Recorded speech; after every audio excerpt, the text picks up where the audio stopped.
We'll call to order the regular school board meeting for Monday, October 14th. If you would please join me in the Pledge of Allegiance.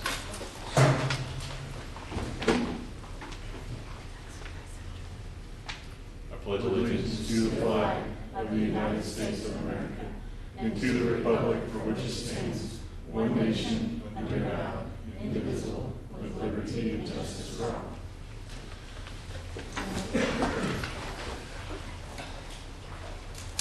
All right.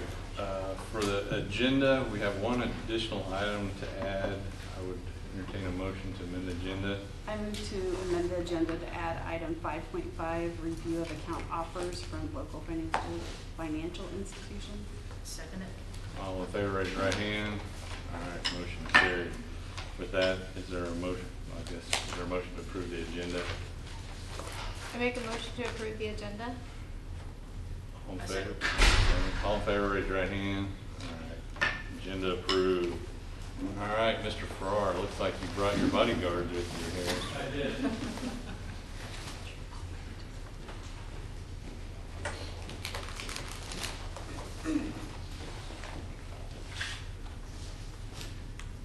First of all, I want to thank the Board of Education for giving us a chance to brag about what's going on at the high school. I brought some awesome teammates with me, and we're going to talk about a few of those programs. But with the added caveat of we're not going to take as long as we did last time. We spent 57 minutes last time doing this, and we're going to try to do it in 30 minutes or less. I'll keep a clock on you. All right. The first thing we're going to talk about is a new program that we are starting at Tonganoxie High School that is probably one of the fastest growing trends in high schools across America. We had a teacher that recognized that this was the case, and Mr. Christensen is going to come up here and talk about eSports and the impact that it's going to have on PHS. So, like Mark said, one of the things that I've actually started this year with Sean Phillips and help from Forrest as well is Chieftain eSports. So during my 4 years at Tonganoxie and even during my time at Tonganoxie as a student, I've noticed that there is a gap of students that aren't involved in anything. You know, these are good students, they perform well, they just don't really have a place to belong. So one of the things that I wanted to find was something that could get some of these kids involved. And what I found was video games. Video games are something that anybody can really do regardless of what they're involved with at the school. And one of the bonuses of video games is, like Mr. Farrar said, it's actually one of the largest growing aspects in schools in terms of scholarships. So if you're unaware, last year we actually had a student, Jake Miller, go to St. Mary's Academy, St. Mary's University rather, for Fortnite on their eSports team. Esports is a multi-billion-dollar industry, and in one of the leagues that we're looking at joining, in 2017 they had $1 million in scholarships, 2018 they had $24 million in scholarships, and in 2019 alone they passed $30 million in scholarships for students that were involved in that league.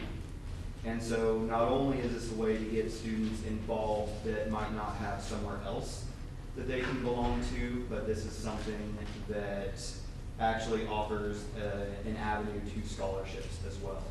And already, we've only been really going for about a month. Now I've already seen different students in my classes doing better.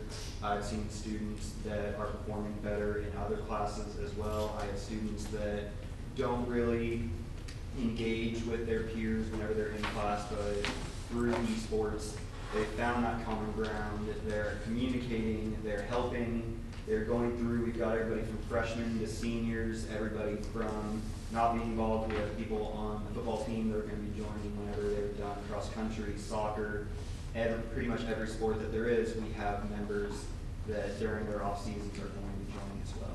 And as of right now, we have 86 members in the organization, and we average about 40 students every session that we meet. So this is something that I'm looking forward to progressing through the years.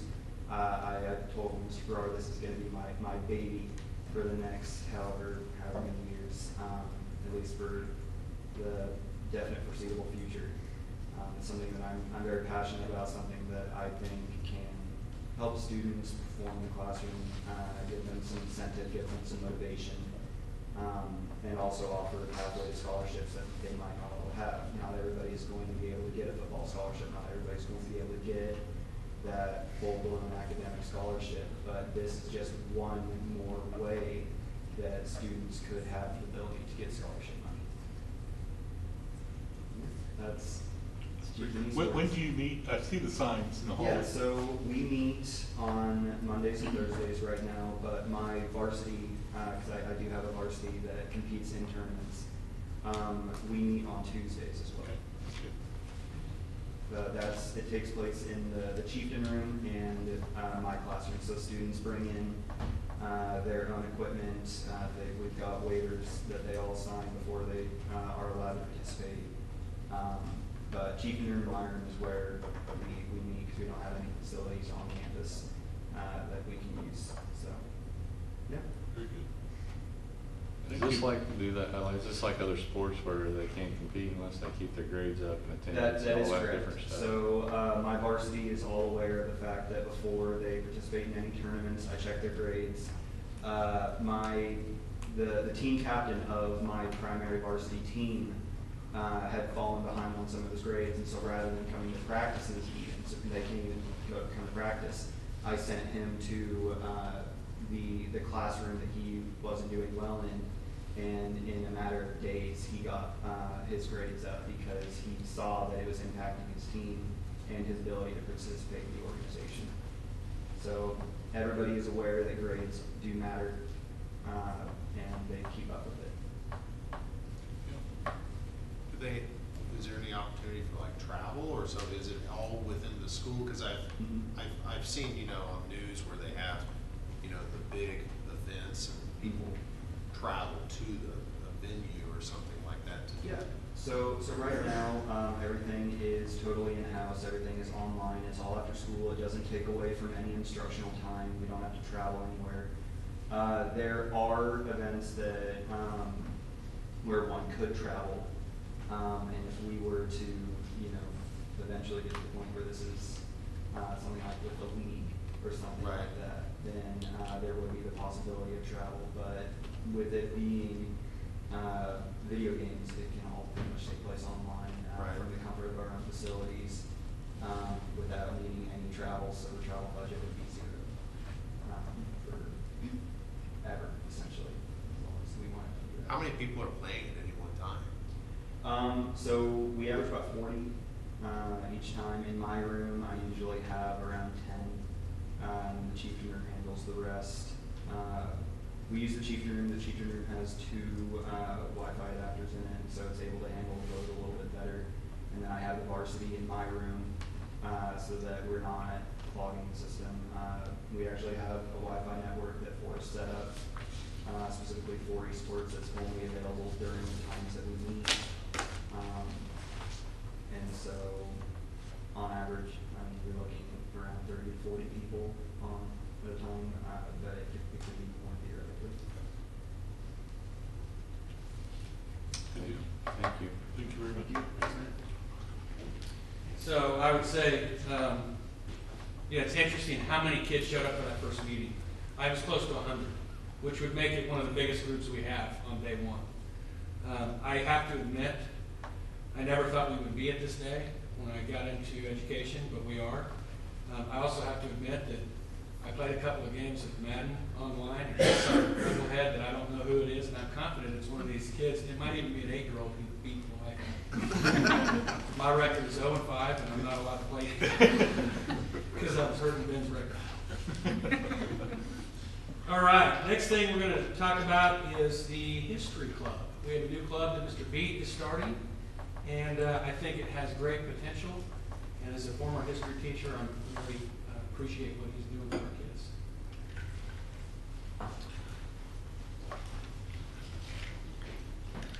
Thanks for listening to me tonight. Yeah, so we started the History Club, myself and Matt Tieroff, another social studies teacher.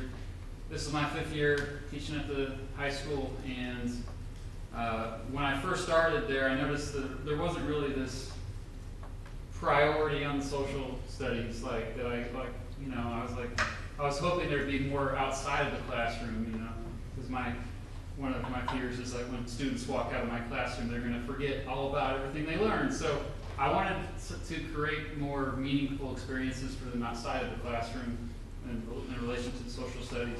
So I thought about it ever since I started teaching there, but we finally did this year.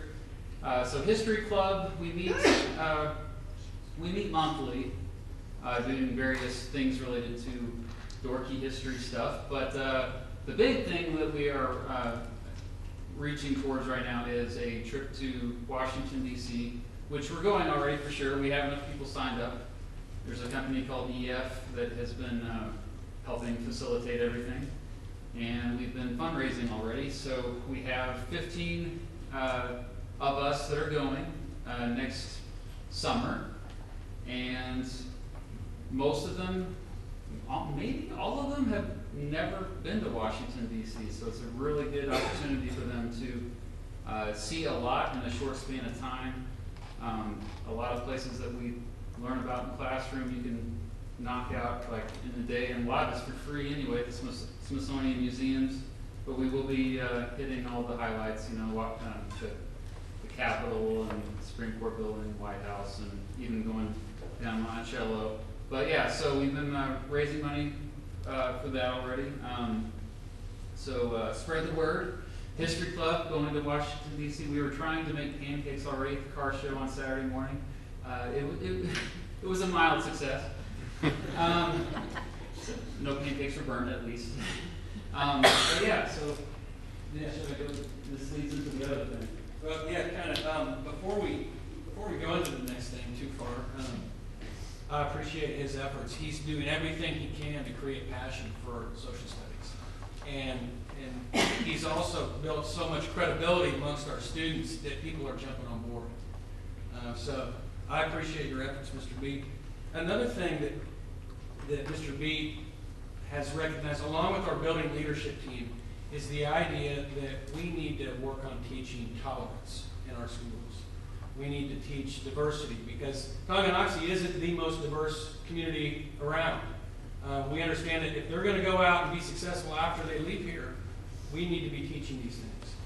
And so it's really important to our BLT to find ways to teach tolerance and diversity. And Mr. Beat came up with this great idea, and I asked him to come share this idea with you guys.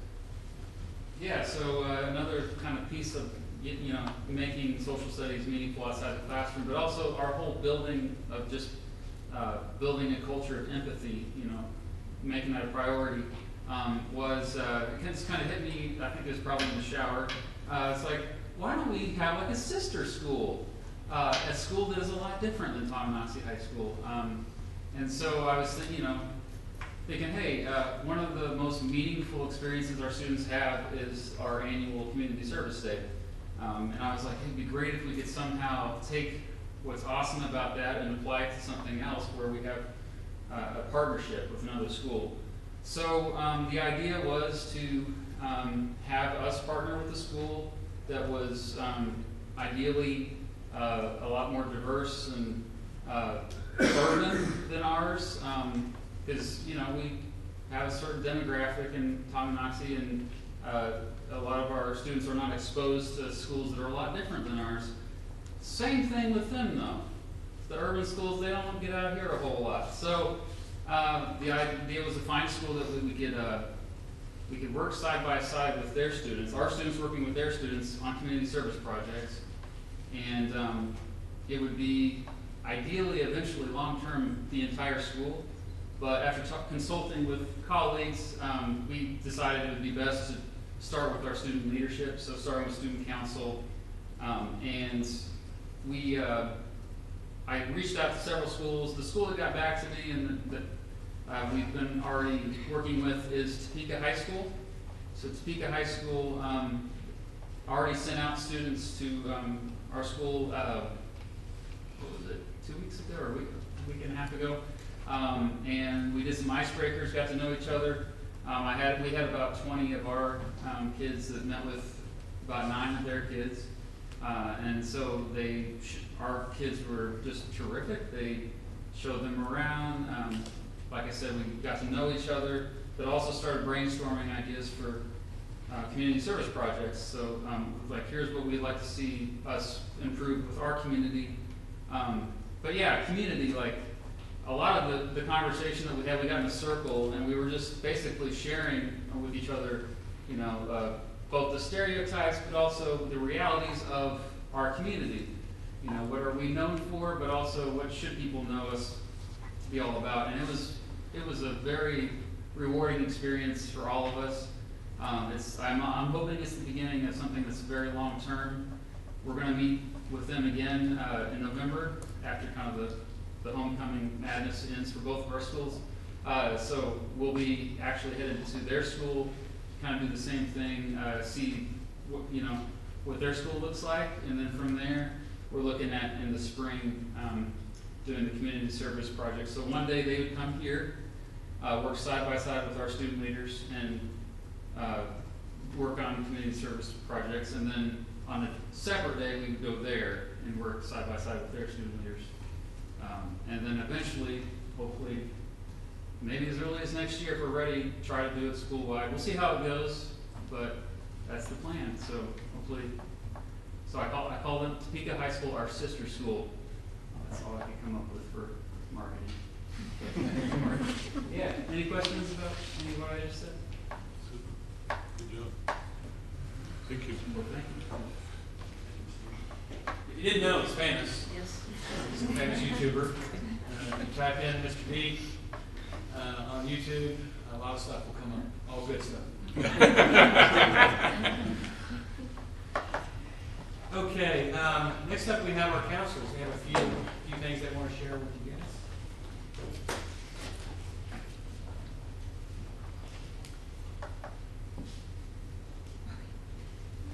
Yeah, thanks for having us, guys. This is our third year to work together. It's been a blast. But I feel like every year we're trying to change what we're doing, or not necessarily change, but improve upon things that we're doing. And so one of the first things that we want to talk to you guys about is the ways that we're communicating with our students, because that was one of our main goals. We put together an infographic for you guys for some of our talking points, but we are literally on every platform available, or we're trying to be on every platform available to our students, whether that's through a Google Calendar, we have a website, we're on Facebook, Twitter. We are just trying to put our stuff on blast because we just want the kids to know what's going on, because we have a lot of great things to share with them. So that was a big goal, and if you have kids in the school, hopefully you've noticed an increase in our communication. So hopefully that's been a positive thing. And then the Google Drive. So our students also have a shared drive, and so we try to train them and get them used to using this as much as we can. We don't always get to be in the classrooms with them, so that's why we have all of these different things that we try. But the shared drive is a folder that our students use that we put different announcements or National Honor Society applications are in there right now. So things that we try to send out to them are also, it's kind of like our little classroom for the students. It's their shared drive. Social emotional. So we had in September, we had Suicide Awareness Month or a week. And so we sent out, we did some lesson plans in homeroom, and we did some different, I don't want to say quiz, but we sent out some questions to students and had them ask. And so I kind of put some stuff up there, some answers. We had a little over 200 students that actually gave us some feedback. We didn't want the students to feel like they had to answer. Sometimes they kind of, in the classroom, don't want to answer those, especially if we're not there or other students. Pretty personal things. If other students are around. So out of about 200 students, these were some of the ones that kind of hit that were among the high ones that we thought were concerning. So do you have low self-esteem? And 27.5 answered yes. Have you ever considered hurting yourself on purpose? And 8.4 answered yes. And have you ever thought about killing yourself? And 14% answered yes. And so those are the ones that we're zoning in for us. We also incorporate the trauma-informed care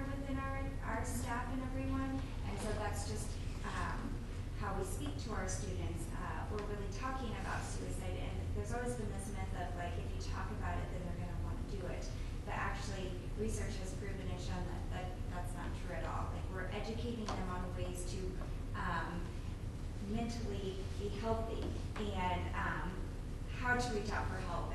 We're throughout that week and constantly, I mean, through all of our means of communication, even that week and throughout our newsletters that we're sending out, we send out parent information on like things to look for as a parent on signs of if you see these signs for in your student, reach out to us or reach out to these different resources. So we're trying to not only educate our teachers and our students to see within each other, but also the parents, so that we can get a good grasp and a hold on our student body. And then the other thing, we're trying just little things to help kind of improve on some of that, maybe hitting on some of those positive things, because that is such a tough topic, and self-confidence was rated really high among our students, that they have low self-esteem. And so one of the groups at the school wanted to do restroom makeovers. So that sounds really silly, but we went in and we put up positive posters with like happy notes, and we put like in the girls' restroom we put feminine products, and in the boys' restroom we put mints, and just those happy signs, positive signs. It was amazing actually to hear the students' response. It just feels more homey, and we have to restock those, but Yeah. it was a really kind of awesome thing. So.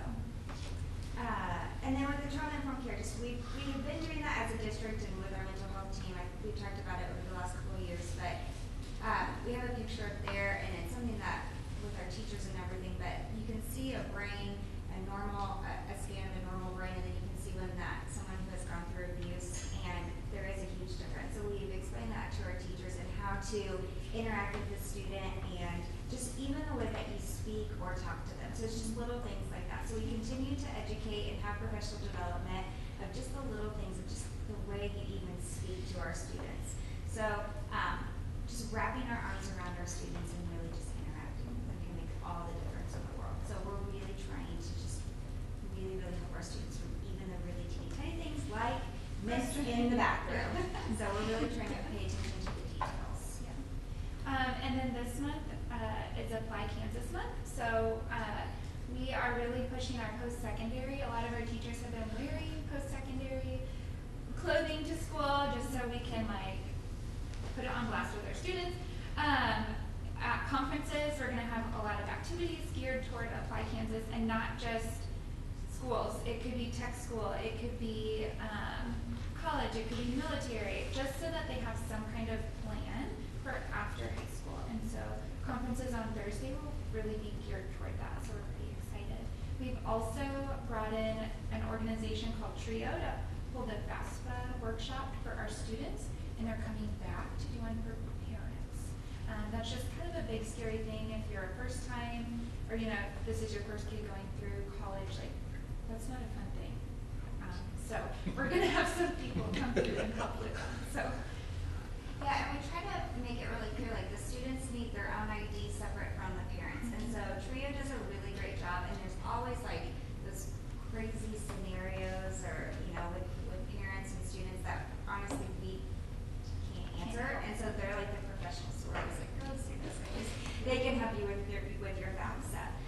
So we're really working on our test prep. Something that we did at the very beginning of the school year was we brought in, we had ACT Power Prep, and it was really awesome. So I got a phone call in the spring, and we had some parents call about this ACT Power Prep, asking if our students could leave for the day and be excused. And I hadn't heard of it, and so they were telling me how wonderful it was, and I was like, well, why are we letting our students leave to do this? Why not just bring this Power Prep class in? And so I said, let's do it. So we tracked them down, and they came in, and they were awesome. I got to hear just a really short spiel at the very beginning because I got pulled away for a situation that I was like, oh gosh, I wish as a student I could have sat in there and had that, because it was really, really great, the little bit that I got to hear. students, I've heard stats on this Power Prep. They're able to raise their score by 2 to 3 points, I think, which that's a lot when you're talking about positive score. And she even said as many as a 5. So she's had as many as 5. So I was like, oh my goodness. So she's coming back again in the spring, and then because we kind of talked about like how many times should we have her come back? Can you come back before every ACT? She's like, okay, you need to slow down. So we're just gonna have this first time have her come once in the fall and once in the spring, and then from here on out, she said just once a year for our size of the school is probably like what we can maintain. So that right before the October ACT for those, especially those seniors who need to get a higher ACT score right before they're applying for the scholarship, she said that's probably what is best for our sense of the school. So that's what we're going to kind of do from here on to maintain. So we've got the ACT Power Prep class, and then this week on Wednesday we've got the PSAT, which is also the National Scholarship, the National Merit Scholarship Qualifying Test. And we're super proud. Bryn Reed, one of our seniors, she is a semi-finalist for that. So we put her out on our social media, and I don't know if you guys have seen any of that stuff. I know Mr. Farrar put her out too, but we're hoping some big things from her. I think she can really do it. She's awesome. So we're hoping to see some really awesome things from her pretty soon. But that is also taking place this Wednesday of parent-teacher conferences. Kids are going to be testing Wednesday morning for that. And then we also have some other assessments and things coming up. But we put some of our last year's data of our ACT scores that we just got. And then we've got our ACT, our free one coming up in February is when our students will be testing for that. And our ACT. Oh, our pre-ACT, all freshmen this year will be taking pre-ACT. Tara, Tanya, and myself went to a training, and we're going to be able to gain some really awesome insight on just the data that test collects and some of their pre-test stuff. It's all self-reported by the students, but we're excited about some of the data that we're going to get for that. So not sure if that'll be an every year thing, but all freshmen this year are going to do it. So we're excited. So, any questions for the counselor? What's the plan for that data once you have it? Like what's your, For the what are you gonna pre-ACT do? one, so we kind of talked about that. We were able to, at the training, we were able to see a sample report.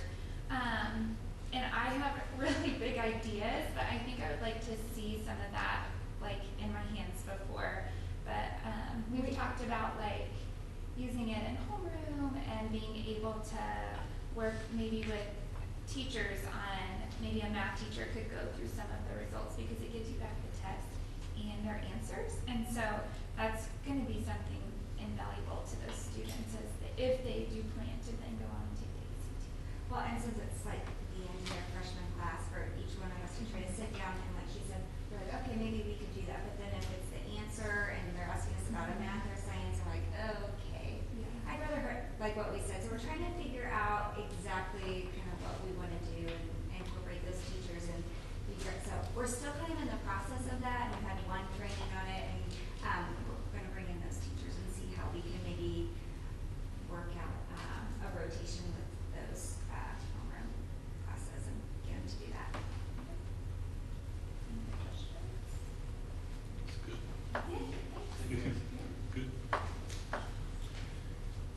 By no means is 21.7 the best, and we are not satisfied with 21.7. But I will tell you, in our league, we are exactly in the middle if you compare the 9 schools in our league. I want to be at the top. We will be. And we're working on it. But What is the range on that? range? Yeah. Piper, somehow, some way, Piper is 23.2. Ottawa is 18 point, low 18s. So, you know, it differs year to year based on the kids that are coming through. And we're going to work to improve it. I've had conversations with you guys before on Zillow ratings and this and that. I have no idea what goes into their formula, but here's what I do know. It doesn't make any sense to me. So I don't know when people complain about our Zillow ratings, I don't know what they're looking at or what goes into it. If you do, maybe you can share that with me and we'll try to tackle that too. I want to talk real quick about some of our CTE pathways. Mrs. Smith's going to come up here and talk about that.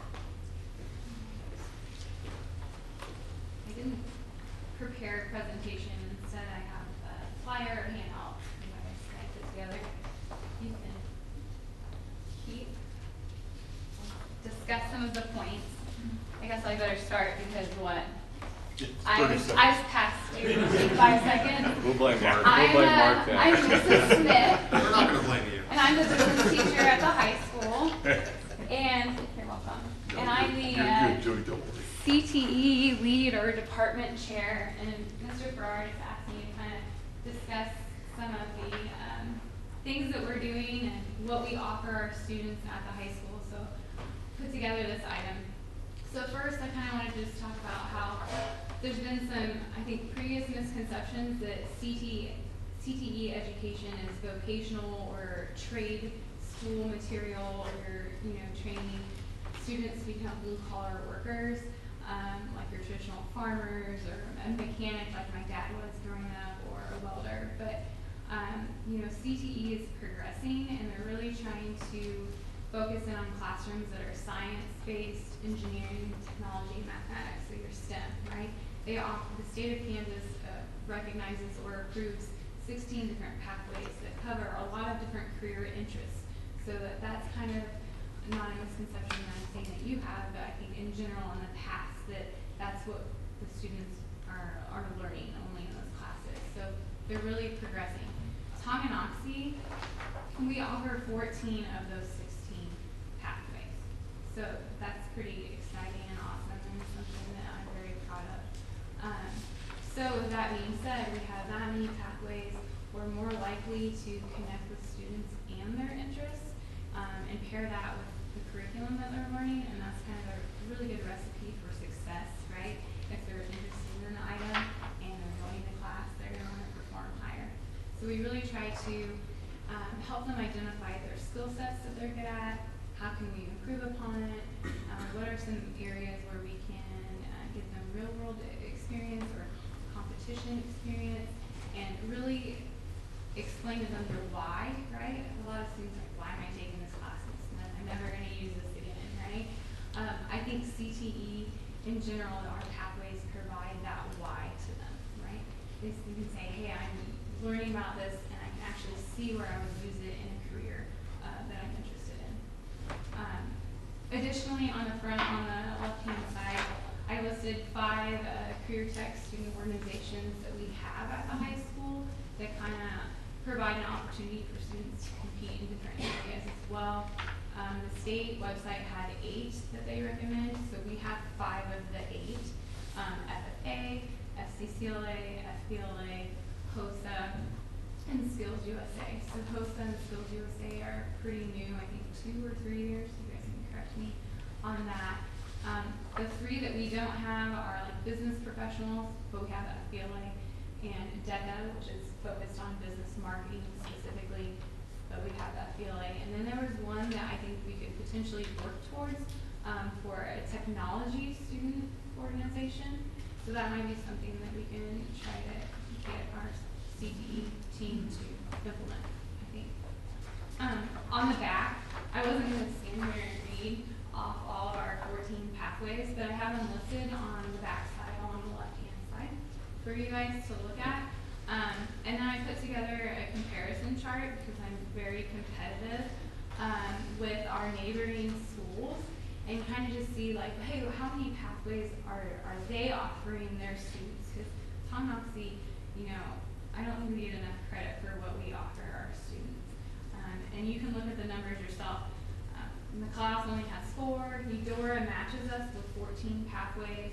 DeSoto 10, Baser 11, and Baldwin is at 9. So, go ahead. I'm sorry, so the 14 out of the 16, is it pretty common that those 2 that we don't have, others don't have either? Is it just If not? you go through it, it's like an engineering one and a human services one. Okay. So, and that's like fashion and design component of human services. Okay. So, yeah, I didn't break them down to provide that, but I could send that to you guys if you want after. But it was very interesting, to see that data. So I'm happy that we have that variety. Additionally, like our commitment as CTE team, and Tara's been a great coordinator for us, is kind of reflecting upon our pathways. How can we improve? Do we need to add more classes? Do we need to take away a pathway? Like, we're always kind of like monitoring that situation, and our goal is always to keep our partnerships with the community going and alive, as well as our CTE advisors. And a CTE advisor is, so for me, for business, I have 2 advisors that are business professionals that are supposed to keep me up to date with what's going on in the business world, so I can use their input in my classroom, right? I worked in business for 10 years, but I've been teaching for 5, so I've been out of it for a while. And so we try to remain in communication with those people and lean on them. And it actually lends to be a really good networking and resource for me, I'm gonna speak for myself as a teacher, being able to have those partnerships and relationships with advisors in the community. Other than that, I think our overall goal is to continue to try to provide opportunities for our students to put together, kind of capstone projects or give back to the community, get them some experience outside of the classroom, some real world experience. Like, I know FFA, they like to put on the back to school barbecue, they did that, and then Auto had a really successful car show on Saturday. So different groups are doing different things with their students. I'm taking some kids on multiple field trips, trying to get them out of the classroom so they can actually see that a business is not just sitting in a cubicle. To go to Westar, or I guess now it's Evergy, they have accountants, they have sales reps, they have marketing, they have HR, they have engineers, they have people that are linemen that know the trade, they have welders. I mean, pretty much any job in a pathway could be at that one facility. They're in high school, they don't understand that. You know what I mean? So we're just trying to constantly find those opportunities for them. Any questions on that? On the right-hand side, in red, I just kind of put, how does a student complete a pathway or be reported as a completer to the state? So I can send another informational handout, but the state says, hey, Mrs. Smith, here's your business finance pathway. And here's an introductory course and a technical course and an application course. And here's all the classes that fit into each level. For a student to complete your business finance pathway, they have to complete 3 credit hours at the introductory, technical, and application, 3 overall. Okay? And they need to get a business industry standard certification to be reported as a completer. And so what we look at, how we formulate our pathways, we look at all the different courses that we offer, and we say, okay, well, we have classes in all these different levels, so we can actually have a student complete that pathway and be recognized. And that's when we can say to the CTE team, do we need to start offering different courses or more? Surprisingly, my business class overlaps with, web design and even Mr. Mauer's auto shop. I'm an introductory course level for his auto students for the next semester. So we kind of overlap with our classes in that sense. But we do industry standard certifications for OSHA, and I know CNA, feel free to jump in. I think we do need to look into, they're expensive, right? So trying to figure out, brainstorm ideas to get more certifications for the students so it can be, well, 1, more marketable than high school. Main thing, right? Put that on their resume. And then 2, get them to be a completer. I threw some statistics on there. 2014, we only had 2 completers reported. That's pretty just bad. I'll just say that. Or not very good. But Tara, or Mrs. George, took over as the CTE coordinator and really started digging at the information, and we got it up to 62 in 2017. So that is a really good growth rate at giving those kids opportunities that way. Last, I think I just want to close with,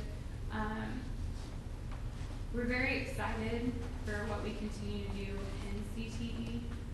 In general, many students might fit into a pathway and they don't realize it. They might say, hey, Smith, I'm 4-year college bound. I know I'm going to go to college, right? So they take their English and their science and their math and their social studies at high school, but they have 13 electives that they have to graduate, right? And so, of those 13 electives, were they primarily business classes? Were they technology? Were they auto? Was it a mix, right? So we're kind of trying to formulate, I guess, a way to track that. And if a student says, yes, I'm college bound, we respect that, yes. But do you fit more towards the business pathway? And have they recognized that? So we're trying to figure out a way to collect that data. We've already been it's in the works of where we can have those sit-down conversations in our homes with our seniors or juniors and say, hey, did you know that a lot of your interests are in this pathway? And they may have never recognized that. But we can track that based on the classes that they're taking. And it's definitely beyond being labeled a CTE student. It's, hey, what are your interests? What's your skill set?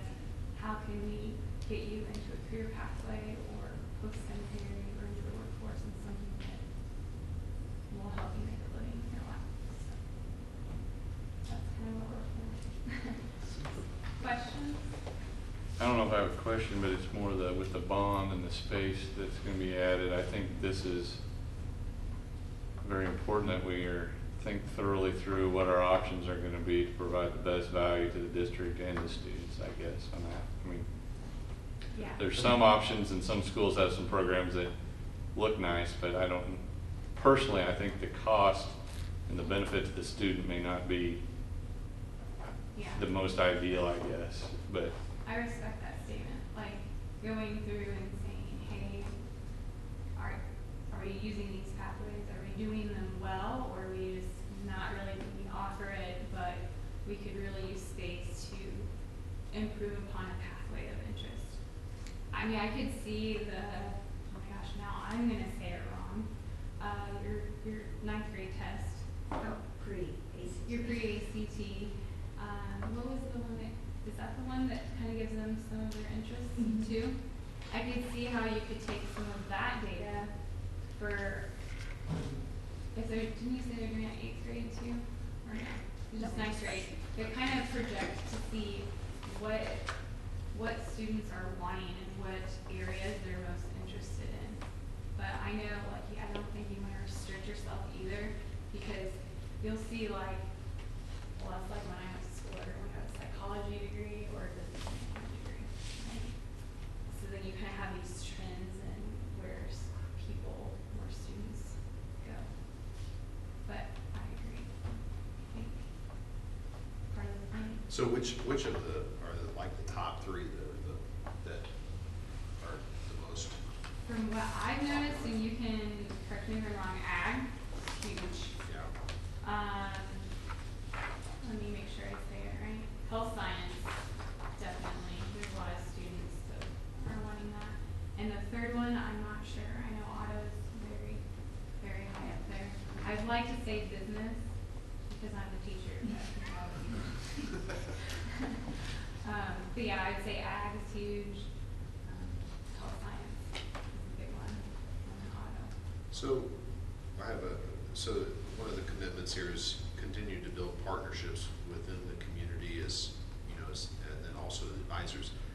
Is there a process or a way for folks within the community to register, to reach out, to know that it's aware? Because I look through this list and I know people within the community almost in every one of these, right? I mean, this community has so many talented people that are, working in Kansas City and around the areas, and it's like, how do you do an outreach or like? Yeah. I don't think we have an established process. I think that would be. Each teacher does it on their own, and they have, what's the terminology for that? The CTE. Their advisory group, and they all have their own advisory group, and they meet during certain times of the year. We do it on our own, but I don't think it would be a bad idea to collect possible resources. Yeah, because if you had like a central way to say, okay, here's our CTE, here's ways that we could, are there things, because, there's a lot of overlap. You can go construction, design, manufacturing, that's all the stuff that I'm familiar with, business management, that you may may have one person that can actually, can do 3 or 4 different things that they could So a lot of times, help with. our surrounding schools, they've added a position called a Postsecondary Counselor, and they do that stuff. They build relationships with local business owners, regional business owners. They coordinate those partnerships. And a lot of those schools, most of them around us have that position, and that's a position that we would like to add at some point. Right now, it falls a lot on our counselors who spend 90% of their time dealing with crisis, social emotional issues with kids. So back when I was in school, it was 10% social emotional mental health and 90% post-secondary. Well, now it's flip-flopped because of so many reasons that I like to think about as the digital divide. Kids not understanding how to deal with problems. So this is a larger conversation. But yeah, I mean, that is a position that if we have an opportunity, and every building in our district has a wish list. A wish list for the high school would look like a VOAG teacher, an additional VOAG teacher, and number 2 would be a post-secondary counselor. Number 3 would be an English teacher, and I have some creative ways to work on that with you guys. I want to talk, any other questions for her? Sorry, I sat down. No, that's, I see a lot. Would that person like since you're tied up with crisis, I mean, I guess when students are making these choices, part of my original statement is I don't want us to set up a program that gets people into a job that they can barely live, I guess. Sure. I mean, it didn't seem, so I guess having some kind of meetings with the students, some salary information so that they make kind of an informed decision. Yeah, that's a great point. We do look at that stuff. And I think the important part is that you present it all. And a lot of these cases already, our kids are coming out of tech schools or whatever school they're going to that's not a 4-year college, and they're coming out and they're making more than our kids that got a 4-year degree. So these are things that just get overlooked because we've been pounded into this idea of you got to go to college to be a 4-year college to be successful, and that's not true. I get very frustrated when I hear people with that mentality. There's a place for everyone, and our goal is to find that place or to get them in the right direction before they leave us. But I think, yeah, I'm not trying to set them up for poverty. And I don't think the future's not. And we even offer a class at the high school now called Career Life Planning, where they do just that, where they explore different options and some of those.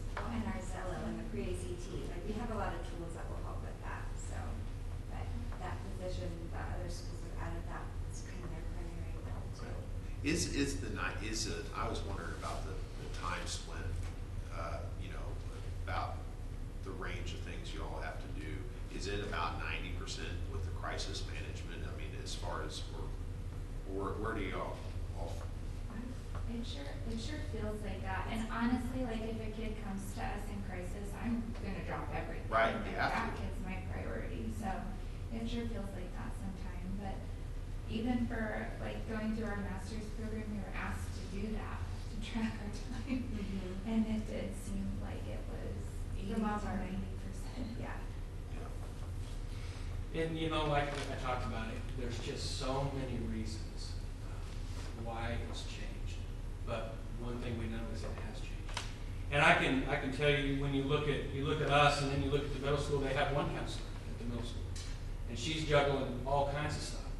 I can't speak for the elementary school, but I'm confident that the ratio is short there too. What's the recommended number? 250 to 1. We're at about 300 to 1. Middle schools at probably 450 to 1, I'm guessing. It's just, mental health is just, it's a priority. It has to be. I think one thing Jody said that was important that we think about is the idea that CTE creates a curriculum that's more relevant to our kids. And the implications of that is that you take the kids that don't typically want to come to school or have good attendance or have purpose in their day. They're finding that purpose and that relevance. And leading into that, I want to share this with you. This is another piece that I think will improve relevance. in our school.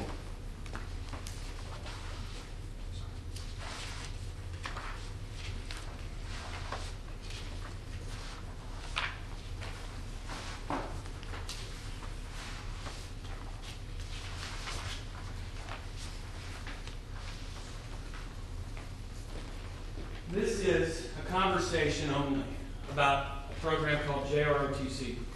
I've been in schools in my career in Wichita where a JROTC program changed the dynamics of a building, where kids would finally find a group that they could identify with. They would find purpose and discipline and structure that they didn't have at home. Not that we have a ton of kids like that, but it creates a sense of pride that lifts your building up. And I've always thought, when I left those schools, this is a program that I would love to be a part of again.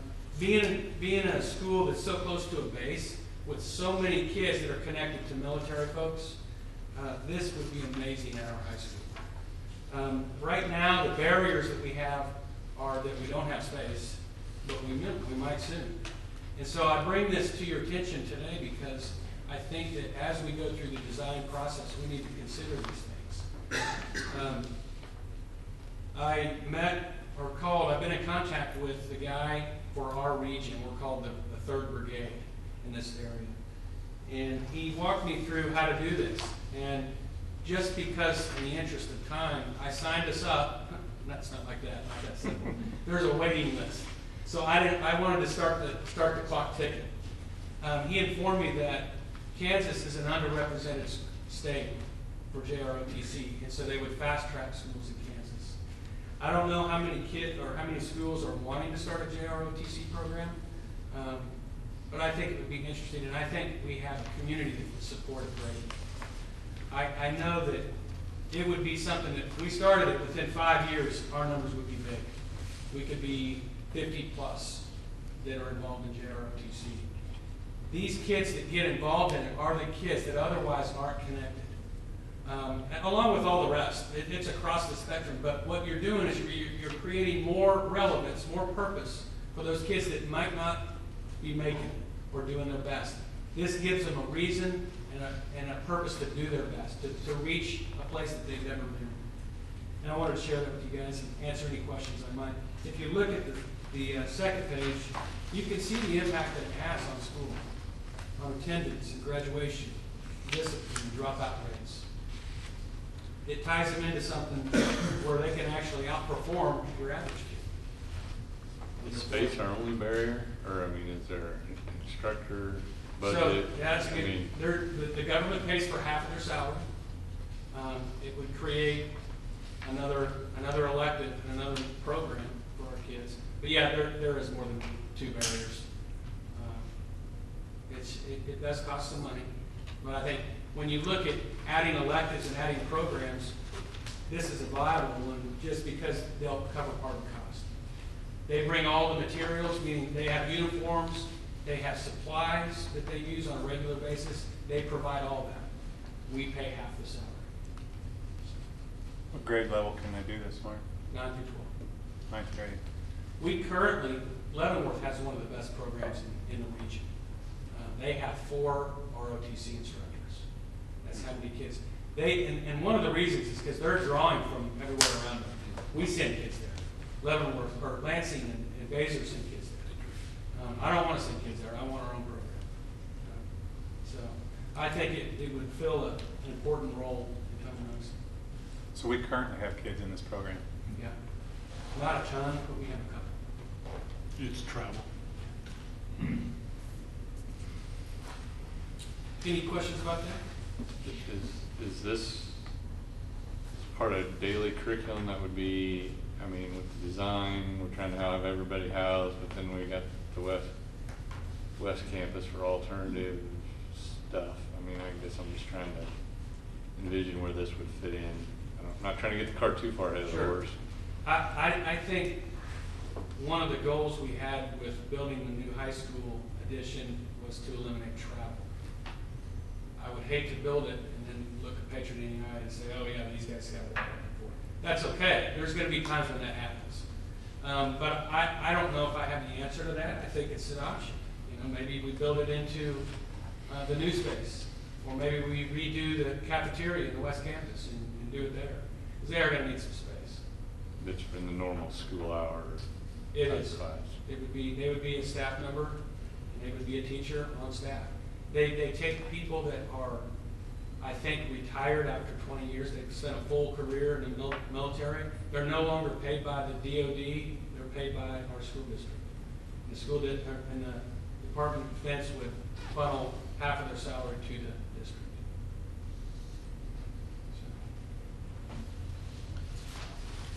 So. All right, let's talk about one last thing. We're way late. My goodness.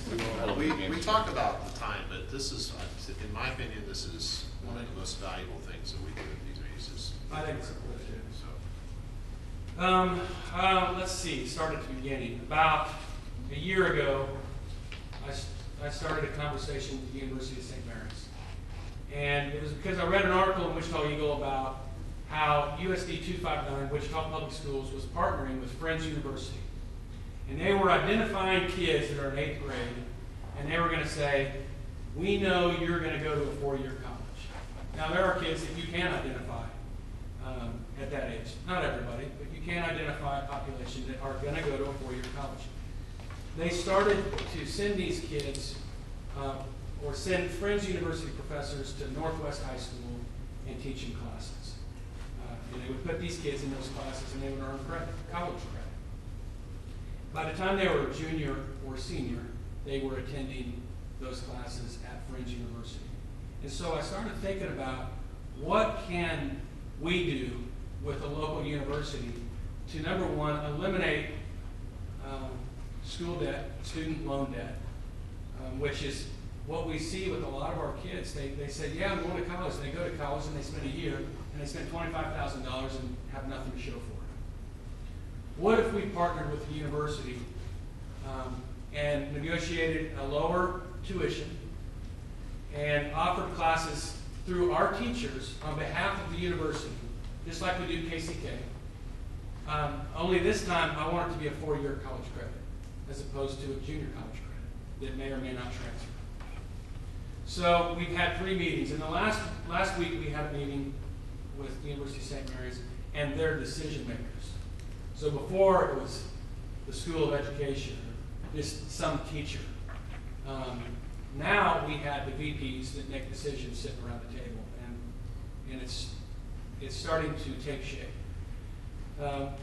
We believe in talking with them that we can offer these opportunities for our kids at a lower rate than a JUCO credit. And I don't know about you, but I prefer a 4-year credit, college credit, over a junior college credit all day. They are interested in our teachers being instructors on behalf of them here. And then as they get older, transitioning them to St. Mary's.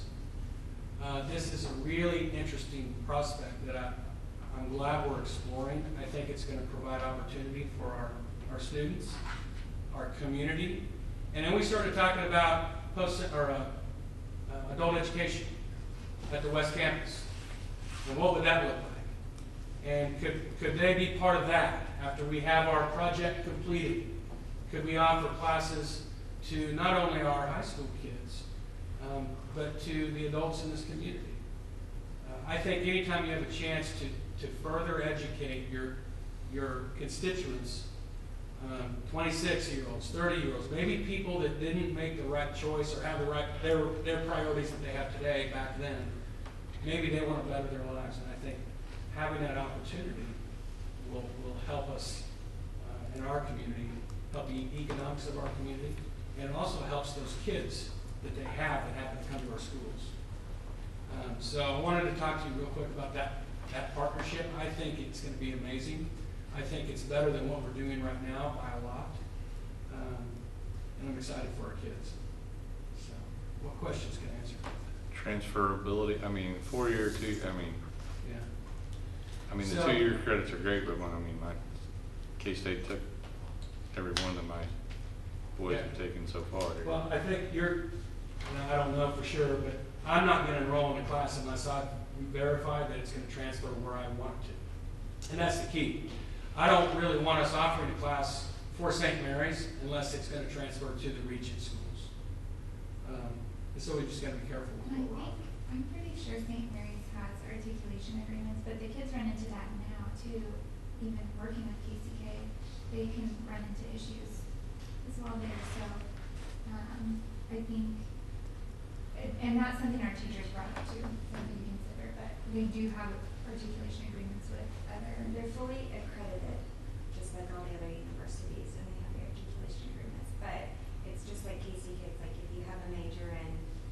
Oh, I know they don't all Yeah. work, or you Yeah. got to pick and choose and manage it, but, I mean, yeah, it's a lot cheaper, I know that too, so it's been pretty valuable. So right now, our kids are paying $108 a credit hour at KCK, I believe, is that right? And University of St. Mary's will be $100 a credit hour, which, and over time, that adds up. So for the junior or ROTC in this program, what's kind of your top target timeline? I mean, and moving forward for, I guess, Sure. there's a wait list for the ROTC, and then Yeah. this thing it looks like it's in progress. So what's your kind of range you're thinking for those? You know, I think for University of St. Mary's, next August, Okay. I would like to, are we on record? You are. That's why. That's why I use the term target, because Right. it's move and change. I would love for us to make a joint announcement about a partnership in the spring for the following school year. JROTC, you know, my best guess would be by the time we finish our project. Construction. So what is the timing on the wait list, or have they communicated that yet? They have not communicated that with me. They seemed really interested. And then I went to a meeting last week at the Fort Leavenworth and met with their War College. It's not called the War College. It's the college that they have for officers. And I spoke to as many people as would listen to me about it. And they seemed to all know, they were on board. They knew that Leavenworth has a really good program. They know now how much we want to start one, or I want to start one. Hopefully you guys will support that decision when the time is right. So I think that we have the name Tonganoxie floating around a lot of the right people. So I have a few questions. So on all of these things, like everything, on the JROTC, on the pathways, on everything, I feel like it's incredible to have all of these opportunities and all of these great programs. But then just from talking to different people in the community and from, you know, being around students and having them, you know, share experiences, I think that sometimes we have a communication problem where kids don't know what is available. So there's all of these amazing clubs and there's all these amazing classes and whatever. So either they don't know they're available, or they do know they're available and then they're not able to get into them because they're full. But then I don't know if we track that enough. So do we know that, like on the CT classes, do we know that, you know, if a class is full, do we know that the kids that are in that class, that they really want to be in that class? Or if they are in a different class, do they really want to be in that class, or did they have to get shuttled to that class because they wanted to be in another class that was full? So that's another thing, like the JROTC program, for example. I mean, it sounds great, but I think that sometimes we miss the piece of talking to the student body and saying, okay, if we are going to offer this program, how many of you would like to do this? And what, you know, I mean, I just feel like it doesn't only apply to the JROTC program, but to the pathways or to any academic class in the high school, or just across the board. I mean, I just feel like a lot of times we do all these amazing things and we bang our heads against the wall trying to offer these things, but then we don't ever talk to the students and find out. I mean, even when you're talking about getting college credits, you know, there are a lot of students at 8th grade, 9th grade that could say, you know, I am almost positive that I want to go on a business pathway, you know, whatever. I mean, I don't think that, you mentioned talking to seniors and juniors, but I think maybe sometimes, you know, we miss the opportunity to have a conversation with them at a younger age where they could, you know, maybe know all of their opportunities and know what classes they could pick at that point. So, I mean, I guess that's just one of the things that, I don't know how you implement that or how that looks like, but that's just what, like, from the outside, I think that that's something that may be a piece of the puzzle that could help. Okay, I will accept that. Thanks, Mark. Well, I think we talked about our initiatives this year. One of them is measuring and, really understanding I think that seems like it would play into that, to understand, like, is how utilized, the utilization rate of these, and then how many people got bumped just because it was full. That would probably be valuable data, because we're talking a lot about data and tracking. Yeah, so I think we try to talk to starting their freshman year. We bring them in, and to be honest, maybe we need to find more creative ways to have these conversations, because when we do just talk about pathways to a 14-year-old, eventually you just start hearing Charlie Brown's teacher talk. I think we have to be creative and have the vision, show them how is this going to impact you down the road. So that's the things that we can work on, and we'll continue to get better at. I think joining the parents in that conversation would be really helpful, and because those kids are just hearing blah, blah, blah sometimes, but at least if the parents had that information with the kids, then the parents could have the conversation at home with those kids too. And speaking of, somebody used the example of kids taking up a spot in a crowded pathway that maybe someone wants more. We know that happens, and we try to figure out who they are so that we can put them in the most appropriate place. They don't want to be in there, and we have that with, like, FFA, BOAG. We have people banging our doors down, trying to get people from out of the district, trying to get us to accept their kid in our district because of BOAG. That's one of the reasons why I would like to add a BOAG teacher. I don't know if this is true or not, but what I had heard from a parent was that they, the seniors and the juniors get to choose first. So sometimes those classes get filled up, and so then the underclassmen, that it would benefit them to take a class so that they can build on it throughout their career, but then those classes are full and so this parent's perspective was that maybe it should be flipped so that, the younger kids that need that class to build on it, could, and I don't know, I don't have an opinion on it because I don't know enough information. I'm just sharing, so I don't know how that works. I think you're referring to the Intro to Ag class. Yeah.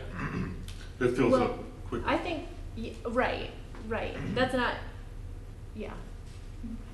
the only class I'm Yes, talking right, about. but that's one I yes, can that's think an of right off the example. top of my head. Yeah. Well, does this feed some into needing a career counselor teacher or support? I mean, if they're spending 90% of their time on emotional issues, I don't know where there's time to meet with the student and the parent. 150 kids to. I think she might have been. I'm saying in like a group setting, more of a group setting where you would have like, these are things that are being offered and just more education to the parents. Then you can have a conversation with your kid, because I see, like, I'll check the daily notes or whatever and say, hey, did you hear about this? And my kid's usually like, no, I didn't know anything about it. So it would be nice to know more, to like have the lingo and understand what's happening at school better, so then I can actually have a conversation with my kid about what is. Our counselors do that with the freshman parents. The freshman students and Yeah, parents coming together, and they talk through. They have a really good presentation on the pathways. But I think about even more about the organizations they can get involved in and those kinds of things. It would be nice to have more information about those, and maybe not just the freshman year, but as you go through, maybe your kids' interests have changed, or you would like to encourage them to get involved in more things.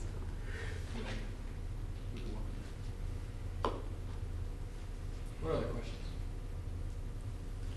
Stepping back to the college stuff, and this is not against our teachers, but I've heard some of these arrangements where the actual professors come on and teach the classes. Yes, that would happen too.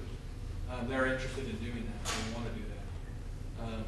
And sometimes it'll be a night class.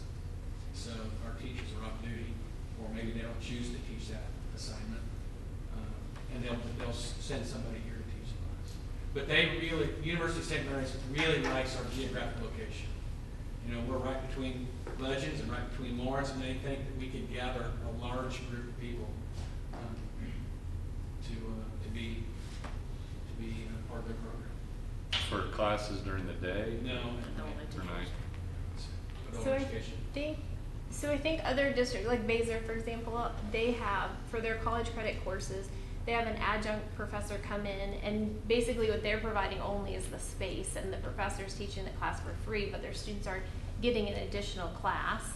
If I'm understanding this correct, they're getting an additional class that they can call college credit in. So therefore, in theory, you're offering more opportunities for the students because you're using your staffed teachers for teaching the classes that they're hired to teach.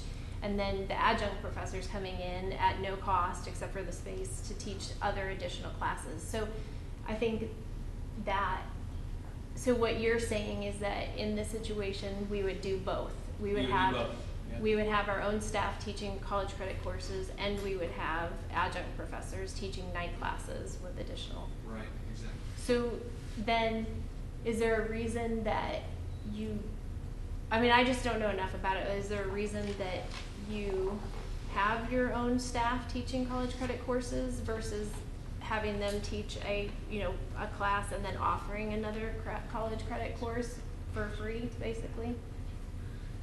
So let me understand the question right. Okay. Is there a reason, why do we use our own staff?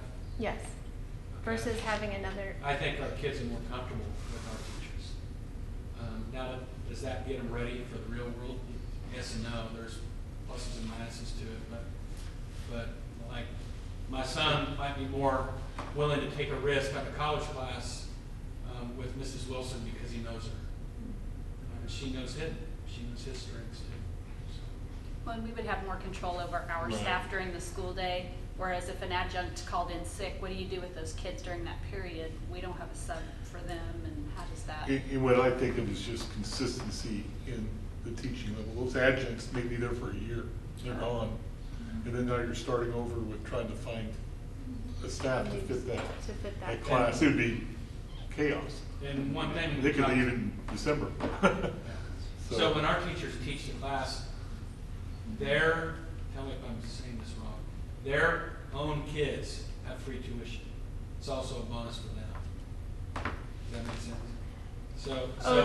sense? You're talking about their child, Yes. the teacher's Yeah, child. so it's just another benefit for the teachers. Okay. here. That's for any employee at St. Mary, both the workers and their children can have free tuition all the way through. I used to work. What else? Any other questions we can answer? Are you excited about the high school? I'm really excited about high school. I could tell you a few stories on what it was like in the election office, but I don't know if it'd be appropriate. Little nerve-wracking. I do want to thank the board for their hard work in getting this bond issue passed. This is life-changing for our kids and our community, and we appreciate it on behalf of the staff and our students. We really appreciate your hard work doing that. Thank you. Thank all of you for coming. Thank you, yes. Thank you. You broke a record. Very good. He's raising the bar so he doesn't have to do it so short next time. Thank you, guys. Thanks. Forrest?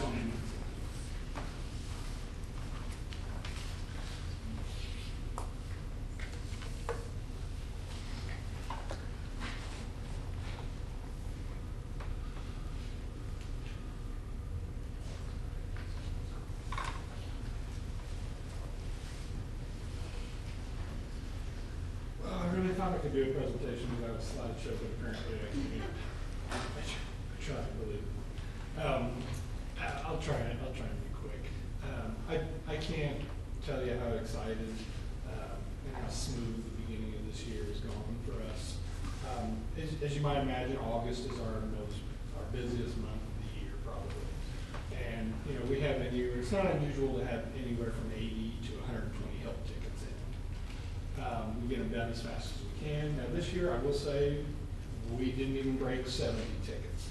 And we cleaned those 70 tickets up within the first 2 weeks. So I was very impressed at how smooth it went. And I will say, we do take a look at the end of the year. I sit down with the guys and we go through all our help tickets from the year, and we look at the areas that cause us trouble. And then we try and make adjustments to make things smoother for the next year.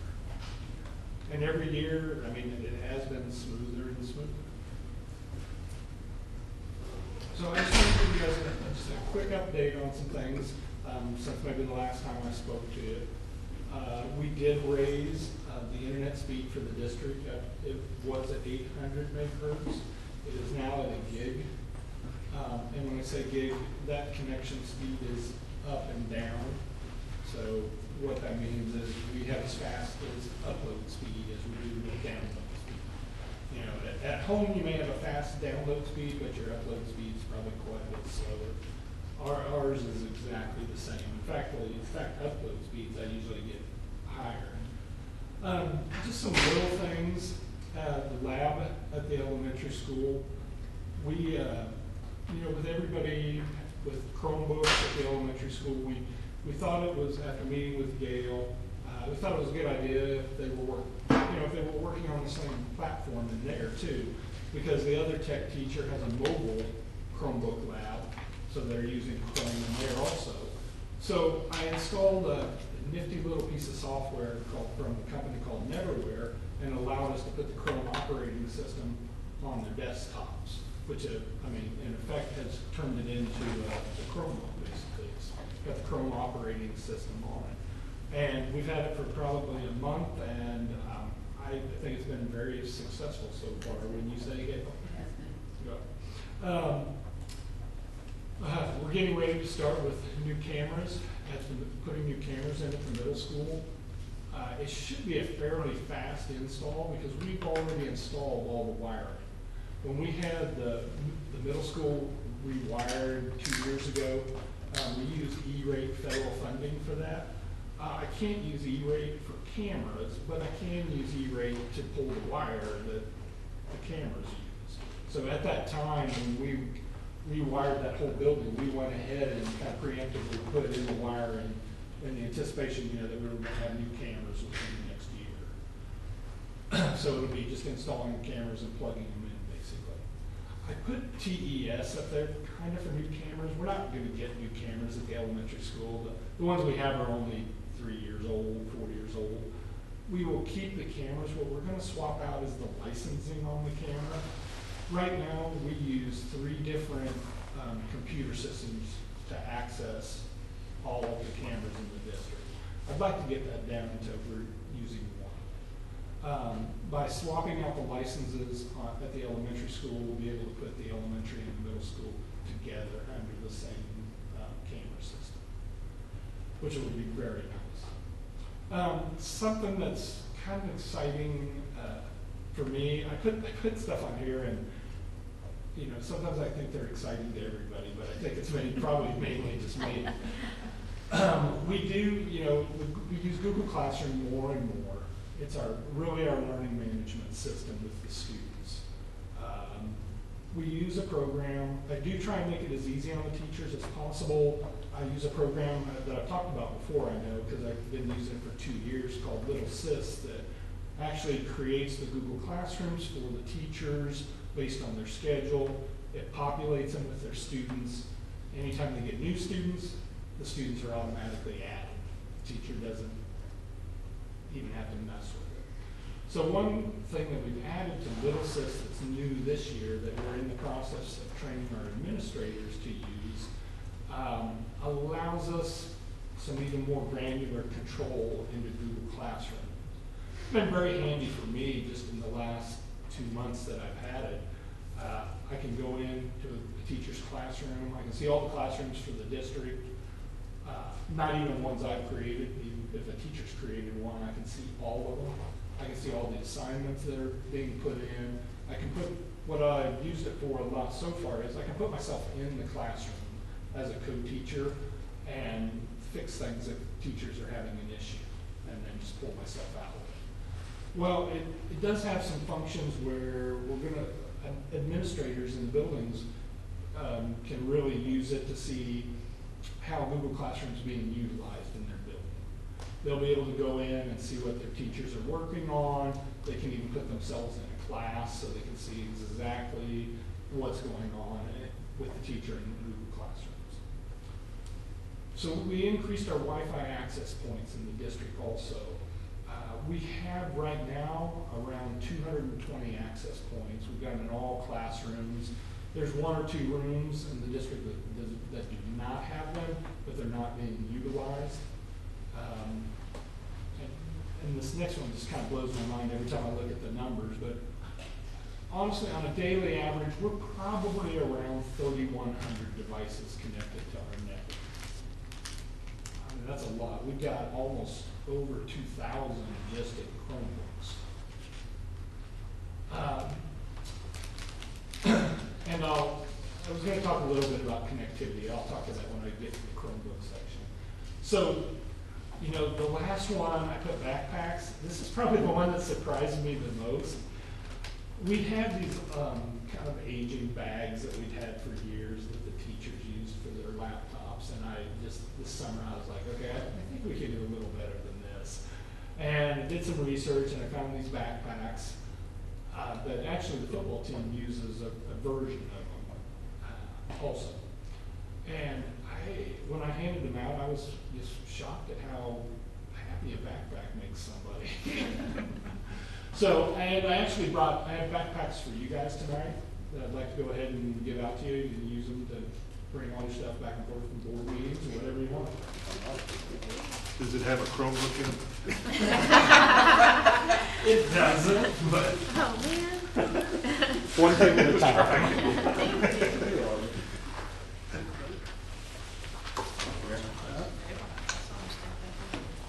See, who says you don't get good things when you're on the school? Well, they're a pretty hot commodity. I mean, I keep having teachers will come in and say, my kids want one of these.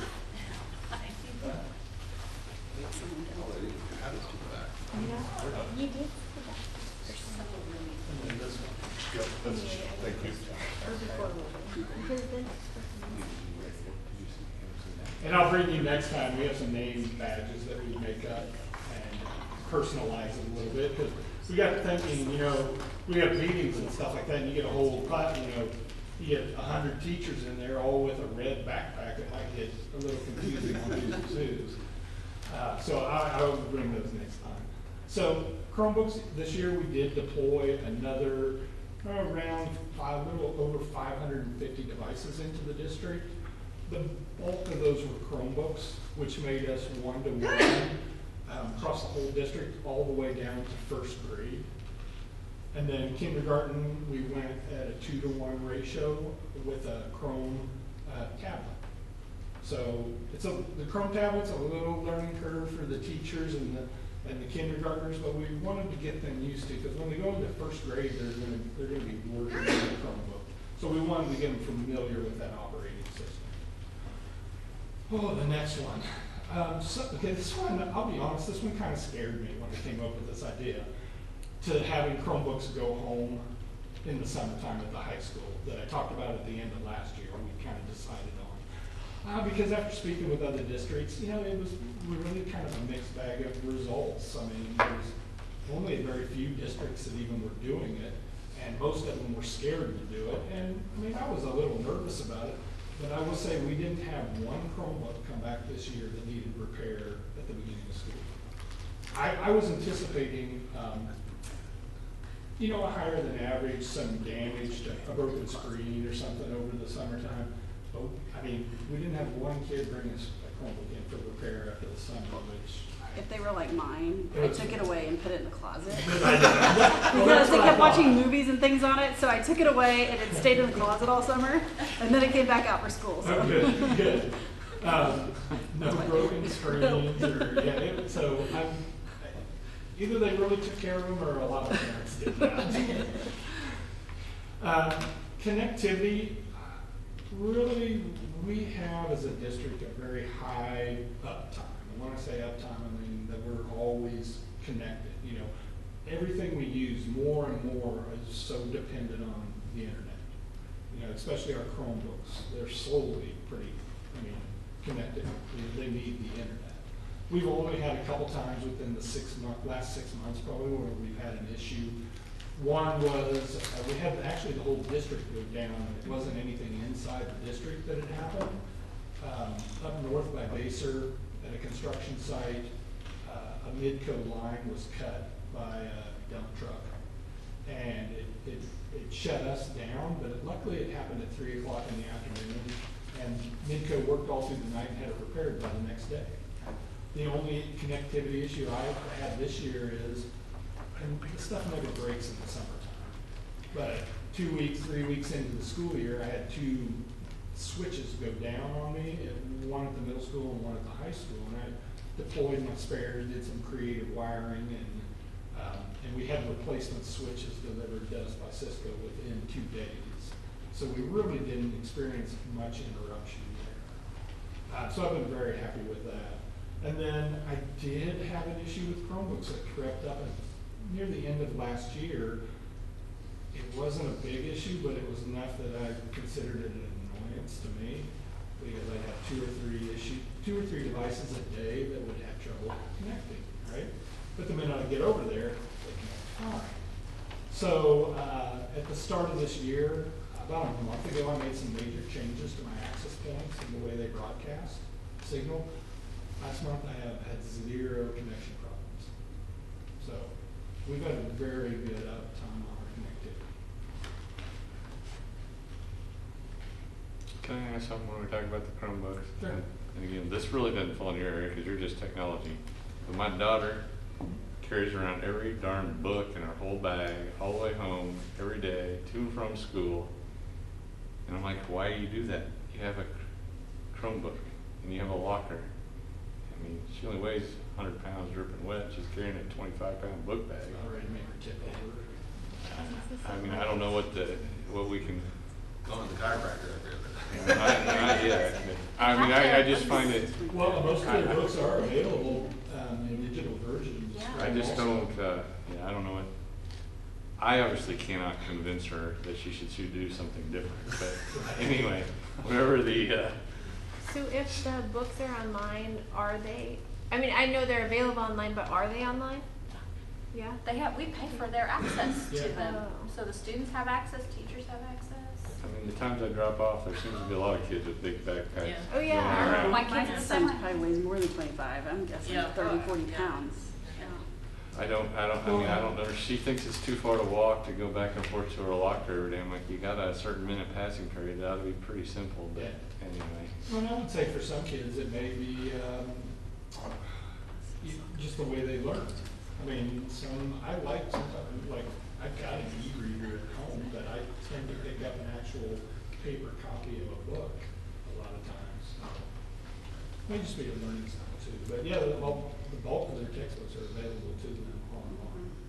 Well, and instead of, are the textbooks still assigned to a kid? No, So but well, Like, I was wondering if you could just have them in a location and they'd go and get them if they needed them in a classroom and not a device. Right. Oh, a lot of times they do have like a class set in the classroom. prior to Chromebooks, we had enough books for everybody. But since we've gotten the Chromebooks, every adoption we've done since then, we've only purchased a class set. So I don't know how, Well, I don't see her pulling them out studying, but. She just doesn't have to take them all the way back to her locker. I don't know what the issue is, and it really probably doesn't fall into your area with the Chromebooks. I figure she should be hauling that home, charging it, and that's all she really would need. That's all she would need. So at the stadium, if you've been to a football game, you've probably noticed we did get the new sound system installed. Yes, it's definitely noticeable. Yes. Well, good. We replaced all the speakers on the outside speakers, and we actually upgraded a lot of the equipment that was in the box, in the press box also. We added body mics and all sorts of things. It's up there, it's not activated yet, but we are adding Wi-Fi in the press box to help schools come in and want to broadcast. I mean, right now they can still plug into the switch that's up there, but Wi-Fi makes it a little easier. And then we have new cameras at the football field also. I know it's a drone that's videotaping. Is that the schools or is that one of the coaches? It's football. Football. Yeah, I was gonna say. Yeah, one of the managers runs that. Yeah. So moving forward, the bond, it's very exciting and also a little terrifying too. It scares me that I know that like our building that we're housed in will probably be the first to go. So I've already, started, okay, I've got to find a temporary location where we can be housed. And I think I've got one. I've gone out and spoke with the elementary school, and I think they're going to provide us some space that we can be at. Moving the server, that's probably the biggest thing and the thing that scares me the most. For that old church building in the basement is a major hub for the whole school district. Our fiber, everything runs into that building. So I've got some, I think it's in 2 weeks, I've got a scheduled meeting with some network engineers out of Kansas City that are going to kind of come in.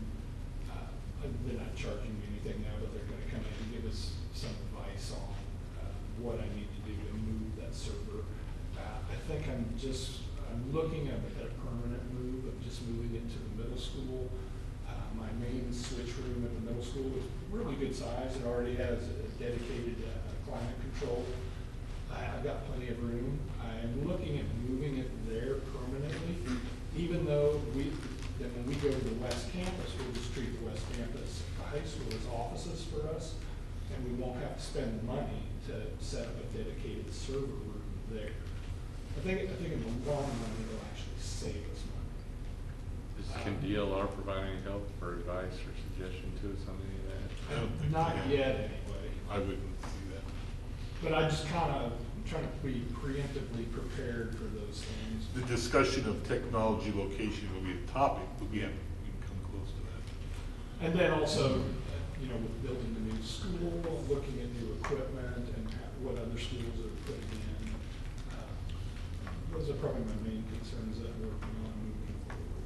What will we put in a new high school? Now that's something maybe DLR will be helping Yeah. with trends and education, all that stuff. Oh, yeah, there's a lot of. Well, I'm interested, I'm excited to go look at some other districts and see what kind of things. I have in my head, in my mind, what I would, think that I'd like to see, like interactive displays in the classrooms and things like that. Do you guys have any questions for me? Just so you know, Forrest is going along with our tours Thursday. And I think it's important that he sees some of the new things that are out there. Any questions? All right. Thank you, Forrest. Thank you very much. Good job. All right, moving on. Can we take a bathroom break? Sure. Thank you. No. What do you need? We'll get you. Should have a 3 minutes? Perfect. We'll convene in Just so- 7:37. Okay, I don't know sorry. if this will, we have KSB updates on there Saturday night. All right, call the meeting back to order. We'll move on to the consent agenda, and I hope everyone agrees with what Drew said during the meeting. Presentations take some time, but I think it's very valuable and educational for all of us. So thanks to all those folks that were here. Forrest. And the consent agenda, I'm just going to comment on one thing, the policy updates of the items that we discussed a few months ago. I know Drew had some questions, Lauren. There were some dates in there, there are some blanks in there. The official copy that they have has been updated with consulting with the USB. So with that, I would entertain a motion to approve the consent agenda. I make a motion to approve the consent agenda. Is there a second? I second it. All in favor, raise your right hand. All right, motion carried. We will move on to the patron comments, and I believe we have Police Chief Lawson here.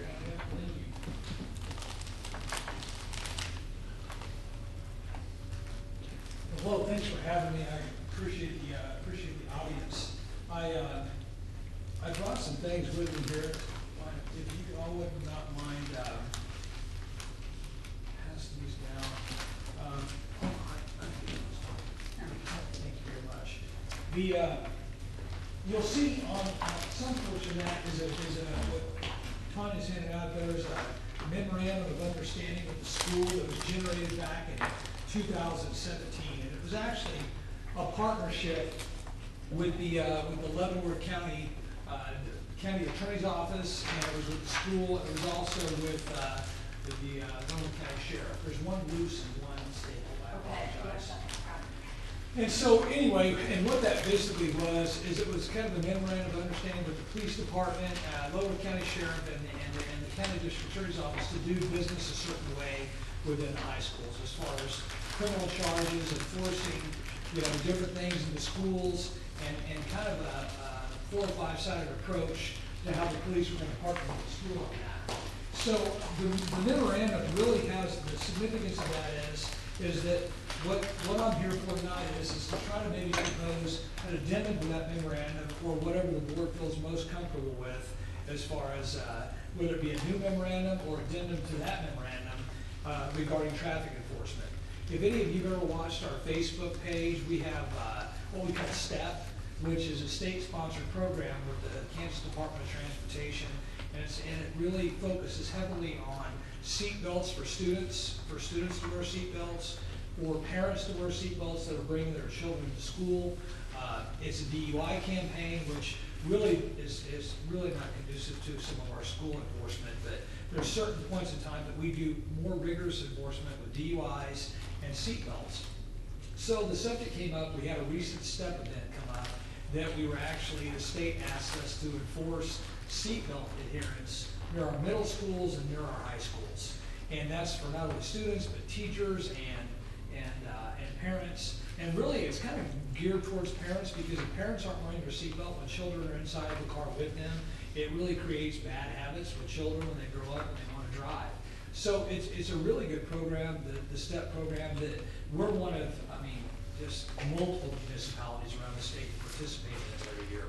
So the crux of the story is this, I'll get to the point and not keep everybody hostage here, is that the state statute basically says that we can enforce traffic laws. So let's say, for instance, my SRO at the high school sees some kid spinning his tires in the parking lot, doing something really reckless that endangers, other students or teachers or whoever else is there. The problem right now is that because it's private property, because it's on the school, the grounds of the school, city ordinance, state statutes regarding traffic safety really are not really conducive to being on the private property. So this kind of came up. I've been the chief of police, and I think I know most everybody on the board here, and who I don't. Thanks again for listening. But I have not done a very good job at this particular thing of vetting what we're doing with the STEP program until recently. We started asking around, like, who has the document, the partnership with the school, the MOU. And I know some of you are new. When I say new, a year or two or less, as am I, and nobody could produce that document. So Tanya was nice enough to email me the MOU that I passed out to all of you that has nothing to do with this topic, and it does not have this topic listed inside of it. And my staff and a lot of our city staff is new. No one has an MOU that basically depicts that it's okay that if we're on school grounds, that we can write a citation for whether it be seatbelt, DUI, reckless driving, whatever. So the state statute, you can see, and this is on the loose leaf that is on your packet there. If anybody doesn't have one, if I missed somebody, please tell me. I'm more happy to give you one there. It is, it's the loose leaf. Yeah, you were the passer out there too. So anyway, the state statute is like 72, 65, 28, and I won't bore you with reading this whole thing aloud, but essentially it says exactly what I've kind of laid out here, and that is that if you all, as the board, give us permission to do traffic enforcement on USD 464 property, if you all, vote to do that, then we, by law, can do that. And so, I don't want to put out the wrong impression. We really don't honestly have a lot of desire as the police department to be inside the high school, the grade school, the middle school, doing traffic enforcement. That's not That's not the goal. It's just that if we do see some reckless behavior on school grounds, whether it be a student or anyone else, or we're working with our seatbelt compliance, Kansas Department of Transportation program ventures, we want to be able to do that. I can tell you that in my time as chief of police in the last year and a half, I don't think we've written but about 3 or 4 tickets on school grounds. I mean, so it's not something that's an epidemic type problem that we're not able to have success with that. It's just in order to compete in some of these statewide campaigns and for my SRO to really be effective in the high school, I think it's an important thing to discuss. So whether it be a new MOU or, and this is a draft that I wrote up. This is not from an attorney, this is not from anyone but me, and it's basically just copying the state statute and saying that the school has no problem with this venture. And so what we're hoping is that we can get it on one of your action items, whether it be tonight or another meeting, to kind of let us know if this is okay. I was told, and I don't know if we have minutes from, before, I was told that we've already discussed this and already approved this with a prior board, a prior chief, and a prior, administrative bunch of folks down there at City Hall. But I really think it's important because we're all kind of, within the last couple of years, we've all been on the same page about this. What I'd like to do is put it on the November agenda, and then you and I and Tanya maybe sit down and just kind of go over this one more time. Sure, absolutely. And then we can have a little better understanding of it. Sure, and, absolutely. Because this is all new to me. No, absolutely. Sure. I'm not sure if we can revise this other That's what I'm memorandum wondering. because So- it was part of the Senate bill, so, Right. and it was pretty much developed for us, and then we sought out Right. everyone And we else could as consult, part of it. Yeah, TSB or somebody Yeah. could advise us if we need to Sure. update an internal policy or something, we Yeah. give you the authority you need to do whatever. And in whatever fashion you all deem necessary, whether it be, like I said, a new MOU or adding on to that Right. one, we're more than willing to do whatever we need to do. So I have a question. Sure. So this just happened within this last week where I was sitting in the car line going up to middle school waiting, waiting to go pick up my kids. Uh-huh. And I've seen it happen several times before, but it just happened. So this other car goes in the opposite lane, in the oncoming traffic lane, Right. and zooms up the hill, and then wants to cut in front of me to get into the Right. lane. Right. And so she actually cut in behind me because I wasn't so nice. So she went behind me, and then she went in the second lane, stopped in the crosswalk, picked up her student, and then went out. Right. And so then you're seeing this, and you're like, who should I tell? So I go through all these scenarios. I know the person's mom, so I Sure. could call the mom. I Right. could call the principal of the school and tell him, but in this scenario, if the school board approved this, then you would be receptive to getting calls like that, like, hey, there's a sure. problem, whatever. So would that be our first call to call the? Yeah, it would probably, I think that if it's something that's reckless, and it's something that is violating a traffic law in there, I can tell you that I had that exact same complaint last year from someone, and we addressed it with the SRO. Honestly, we've been enforcing, stuff inside the school parking lots already for the last year and a half. I just a light bulb came on and said, I want to make sure we're on solid footing. But the simple answer to your question is, yeah, we would handle something like that if it's some kind of traffic safety issue or there was some kind of violation of the traffic offense. Absolutely. I think that probably the best avenue would maybe be to go through the principal first, to contact that parent, or have my SRO be up there and contact that parent the next morning and say, let's not do that anymore. Well, I can tell you that's not the first time I've heard that complaint. I thought about that, but then I feel like that's not their.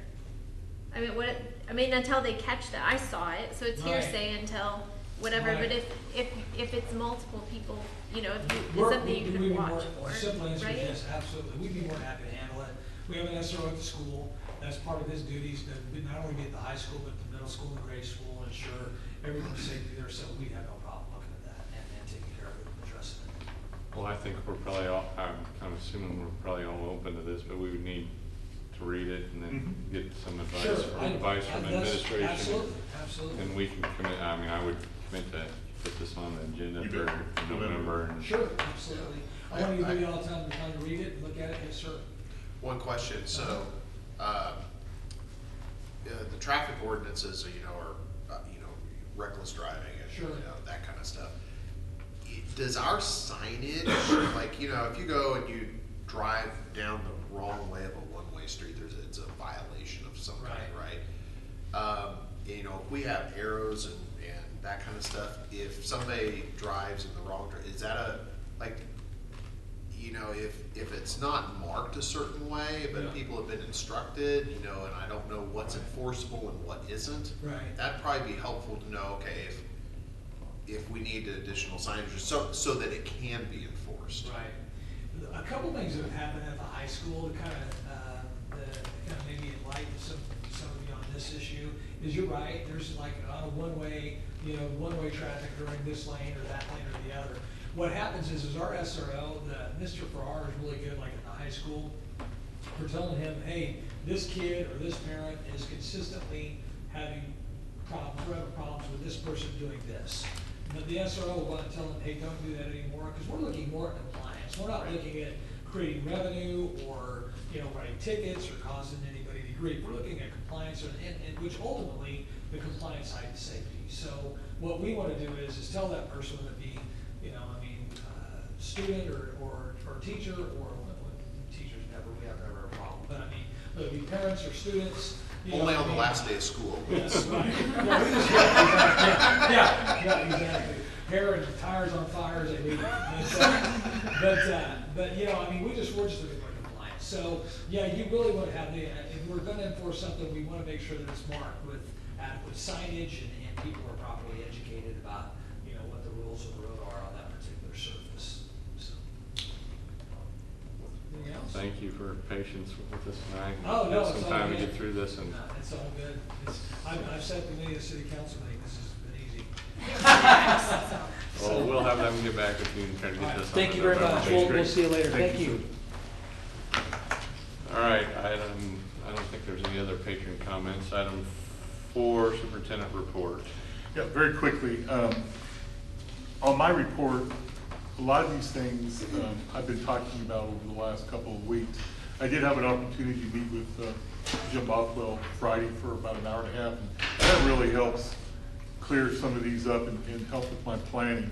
But some things that are really major right now are the supplemental salary committee, which is actually meeting this Thursday, October 17th.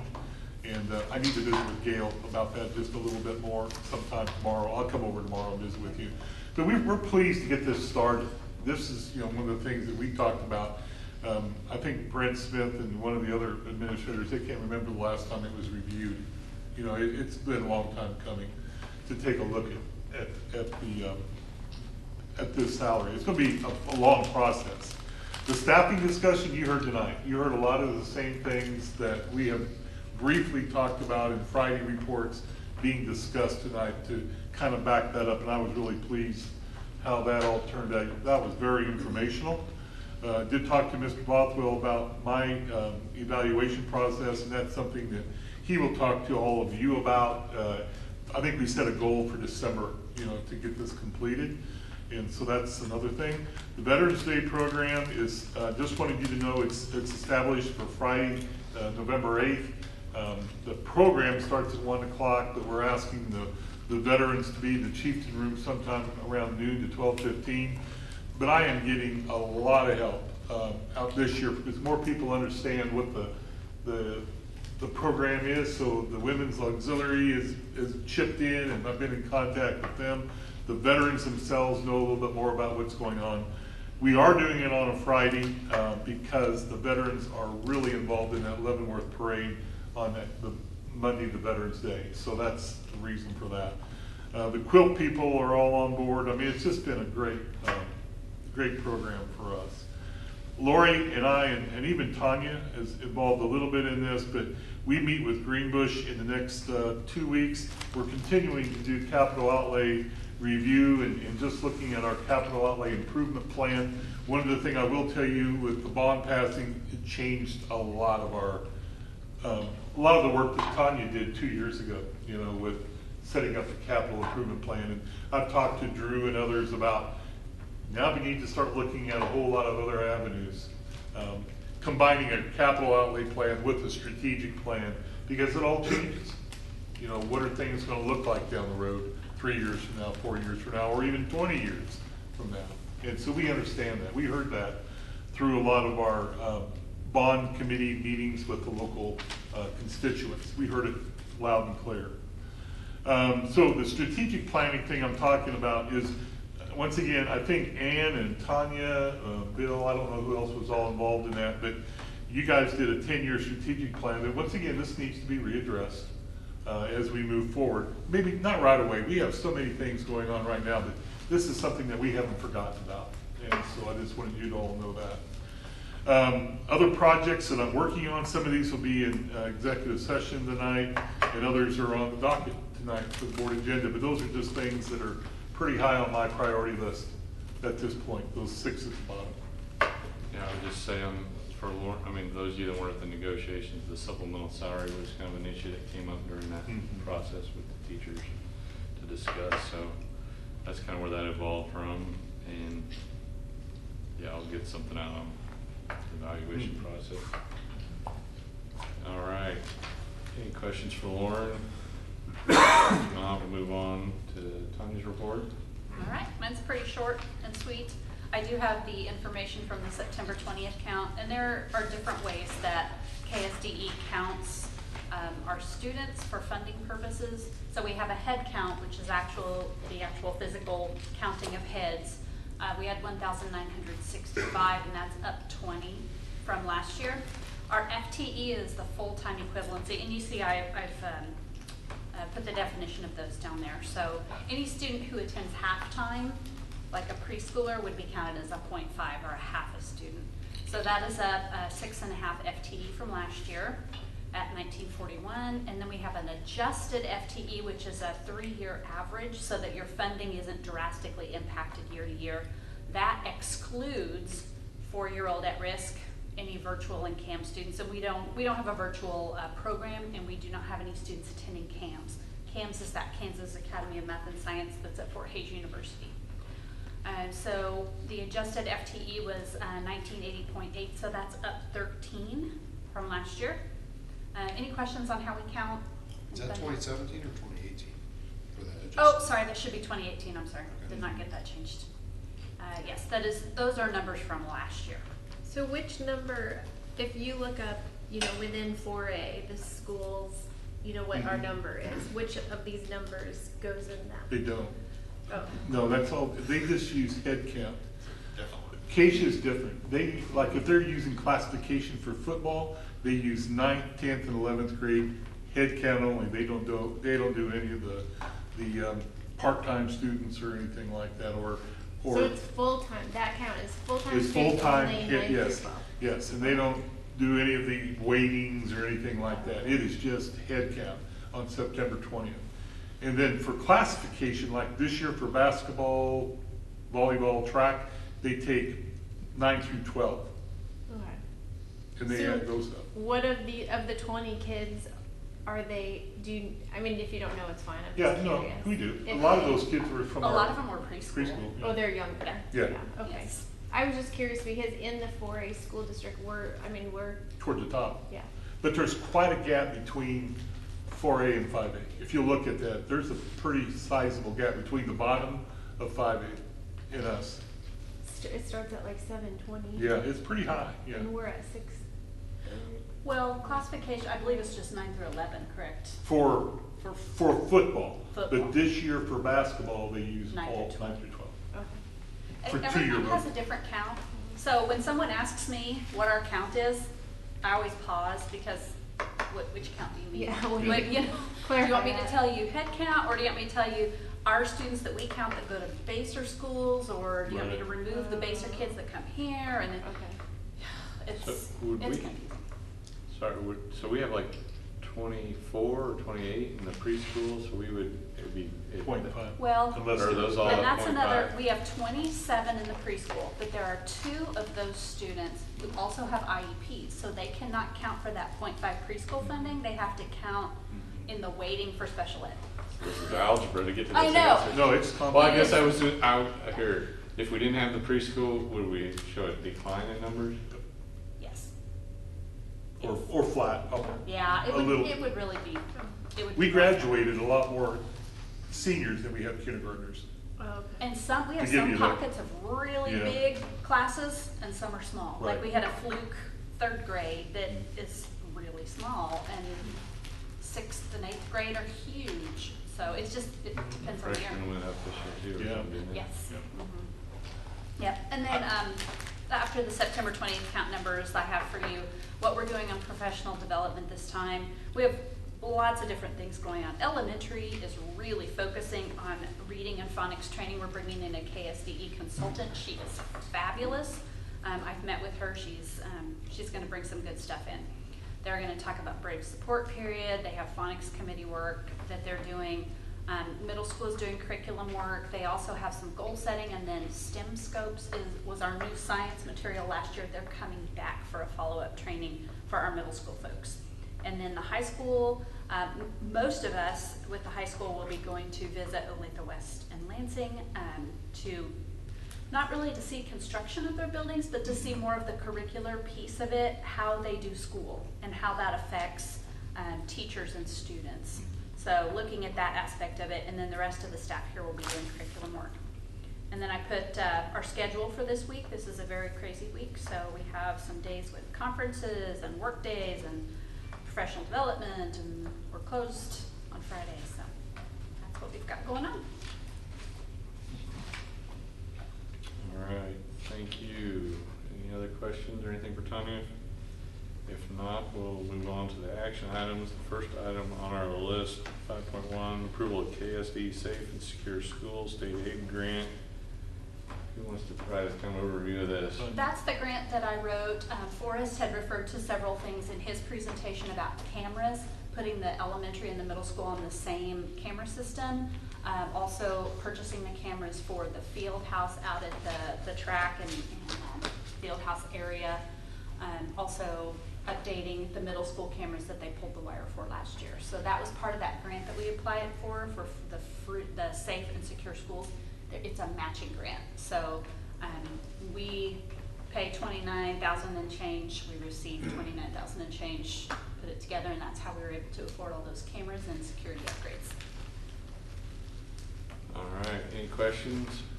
If not, so I guess we have to approve the actual grant. That's what, I'd entertain a motion to approve this item. I make a motion to approve the KSD Safe and Secure Schools State Aid Grant. Is there a second? Second. All in favor, raise your right hand. All right, motion carried. Item 5.2. Okay, I think we did like a it's this is related to the bond sales that have occurred. There were several attachments in everyone's packet. There's kind of a summary of the rates. And then I think we did a pre-authorization that gave me the authority to sign off on it within certain parameters, and we did all that. And I think this is the final, I don't know, I guess if you want to This is give Kevin Wimpy. Yeah. Sorry, you've been sitting here the whole time. I should let you give us the You're doing great. presentation. I can be relatively brief. I know it's been a long road to get here, going back to the election and setting everything up for that. And I'm Kevin Wimpy with Gilmore and Bell, the district's bond council. And so, along with Piper Jaffrey, who underwrote a series of bonds here, we've sort of helped the district along to get to this point. And tonight's the final action of the board to actually issue these bonds. And we're considering two series tonight. And the first series, 2019A, is the elected authority from your voters to finance these new improvements you've been talking about. And the principal amount of that bond is $51,910,000, and it goes out to a term of 2045. A very small portion of that also refunds, I think it's about $500,000 of your 2008A series for debt service savings. Again, Piper Jaffrey is the underwriter on those bonds, so since they were last year, they marketed the bonds using a public offering document, resold them. And as Mr. President mentioned, we entered into a bond purchase agreement for those with expected delivery on November 1st. And the second series is the 2019B series, which is purely for refunding or refinancing of your 2014B bonds that are outstanding. And the purchaser of those bonds, they were directly placed with BB&T out of Charlotte, North Carolina.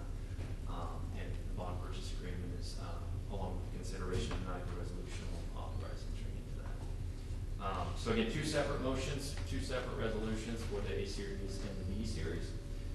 So with your approval tonight, I guess on the resolutions real quickly, if you peel back all of the legalese and boilerplate in there, it really looks like a loan contract. So it sets up the terms of payment, the sources of funds, what happens if you don't pay, and those sorts of things. So pretty standard documents we've been for issuance of bonds. So with your authorization, we'll move forward and compile the final bond transcript, the full approvals and so forth. It goes to the Attorney General's office for review, who has to approve every bond transcript in Kansas. And move forward with closing expected November 1st on both series and delivery of funds on those days. Happy to answer any questions. Questions, anyone? All right, if not, I'm gonna try to read this off. I move that, I guess I recommend or we adopt a resolution authorizing and providing for the sale, issuance, and delivery of general obligation refunding and improvement bond series 2019A, Unified School District 464, Leavenworth County, Kansas, providing for the levy and collection of an annual tax for the purpose of paying the principal of and interest of said bonds as they become due, making certain covenants and agreements to provide for the payment and security thereof, and authorizing certain other documents and actions connected therewith. Is there a second? A second. All in favor, raise your right hand. All right, approve it. If you, motion to approve the resolution as written is good enough for me. Okay, all right, I didn't know if I had to read the whole thing. In case you I thought I had to read the whole I did thing too. the last time when Dustin was here, so I read the whole thing. Some folks get Well, nervous. you get a second shot on the 29th. Well, I think the 2019B, I'll just recommend it. That one's just the one that we refinanced, as he said, and had a savings, so I would move that we move on to 5.3 and adopt the resolution as presented in the packet. A second. All in favor, raise your right hand. All right. Yay, thanks, Don. Thanks, everybody. Appreciate it. All right. Item 5.4, owner's rep discussion. Okay, well, last week we had a very healthy discussion. I think it was last Thursday, wasn't it? But we had Chris, Jim Bothwell, Drew were in attendance, along with DLR and with McCown Gordon rep with Pete's. And what we talked about is the process of the owner's rep and the need for, and I mean, we just shared our concerns. DLR kind of shared their thoughts. McCown Gordon provided some of their input. And I guess to kind of put this all together, my summation of this would be that the board would like for us to at least put out an RFQ to see if there is a qualified person who could meet the board's expectations. Is that a good way to put it? There's also some other parts to here. I mean, we can talk about a lot of this later, because we're not hiring anybody. This is just, let's see if there is somebody out there that might represent us in this huge project for the school board. And so I'm on board with that. You know, I think I listened to the discussion. It was good. Did any of the other three? Well, I think it's just, my opinion is this kind of came up, I think, discussions that I think maybe Drew and his expertise and experience has brought up about having someone to help warrant, our administration, make sure that everything gets done correctly. I don't know if exactly kind of the scope of how everything falls into play. I think we had, some schools have done it in some form or fashion differently. Some haven't done it, some wish they'd done it, some don't do it. Didn't she say that one school did, the Blue Valley did have one, but then they disintegrated the position? Well, that was an internal architecture department. Baser has someone, local gentleman that's they do have experienced in the trade that the superintendent kind of feels comfortable with, and he kind of looks at certain things. So is he a consultant or he's an employee? He's a retired engineer. But he's Consultant on capacity. He was not one of their employees. He is their. What's that? Yes, that's what I want to know. Yes, he is getting compensated. He's getting compensated per like an hourly rate? I like think it's a salary. consultant? Salary. Oh, he has a salary, okay. And he goes part-time during pre-construction, and he goes full-time during construction, is how Baser does it. So that would be I mean, just, I love that you guys already went all through this, but like fill us in a little bit.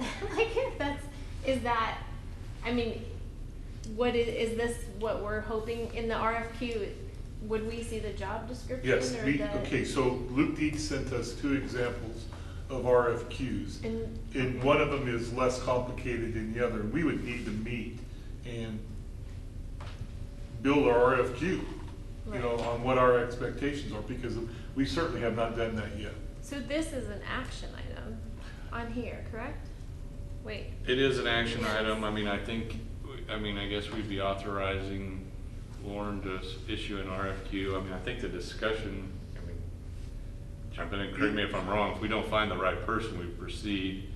I guess I'm a little still kind of not quite sure exactly the objectives of everything, but I mean, it seems like help, assistance could be needed. The DLR has also offered that some of these items they do, and they could make a greater presence at a certain cost. So I guess my thought was to entertain kind of what would they do, and also I mean, we could issue an RFQ, see what our candidates are like, and we can also get an idea from DLR. The reason it's on here too, I'm sorry, the reason it's on here is they feel it's really important if we're going to go through and hire an owner's rep, they need to get on board sooner. Right. than So, later. but, okay, so if I'm gonna vote on this, I would like to know, what is the RFQ, like, what am I voting on? Cause I understand, so I'm voting on RFQ, but is that for an hourly consultant? Is that for a salaried position? Is that somebody is it a 2-year thing? You know what I mean, just more. I haven't even got the RFQ put together yet. So basically, like, It would what is likely- the vote then? Usually it's a company that specializes in project management and representing an owner. So it's a contract whether it's a lump sum as part of the project or an hourly deal. It would, if you were to have somebody who did, like the person in, is it Baser, is that right? Baser. They're retired, so that's why they're a salaried person. That's not common. So it would be somebody to act as our representative or manager on the project. My perspective is, if you get the right person, it helps to avoid overloading our administration and leadership, because they're already pretty busy running a school district. And of course, if you get the wrong person, then it just makes it that much harder. So I don't think it's something where it's you see what the market has for people that are qualified. I suspect it would be somebody that has experience with K-12 schools, not just construction, but actual K-12 schools, and working with groups and managing the communication from stakeholder groups within the school district, and making sure that we are not, as part of that the three parties that are involved, that we aren't a bottleneck in that, and then also making sure that everything gets followed through on and completed. I think to add to this for Kaya's benefit is that I feel like this gives us the authority to move forward, but it's going to take input from board members to get this RFQ put together and what our expectations are. And so I don't know if it needs to be an action item, it's just that we need to move forward sooner than later. So that's my thought. I mean, do you see it being, is it, we're not deciding salaries, we're not deciding anything, except that we're moving forward to put together an RFQ that the board would then approve.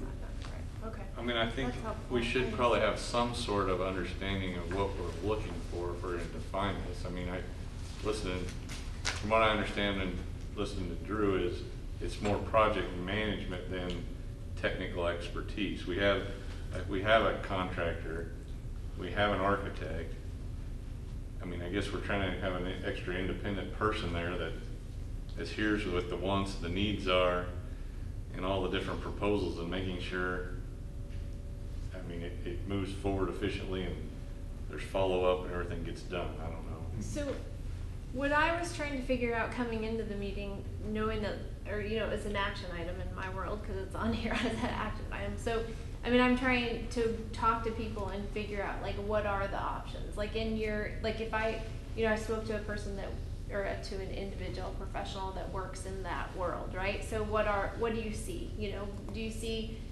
So you see just allowing DLR and McCown-Gordon to do it and provide the reports to us, and then, or you see somebody have a project manager, right? Or the other option that was thrown out to me is that you could have like a technical advisory board where you have professional in each trade that when you're given, the documentation and you have 5 days to respond or whatever, then you could call them in as like a volunteer consultant, I guess.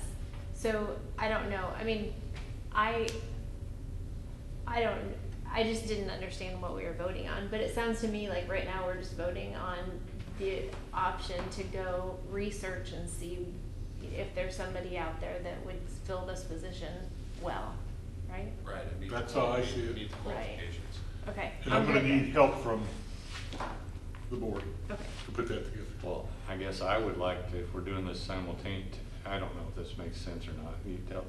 But it seems like in case we don't find the right person, I mean, could we also have DLR working on from an architectural standpoint? Yes. What additional things they can provide at what additional costs? Because, I mean, basically they said they would be here weekly while the construction is going on, but for, additional costs, they could be here basically daily.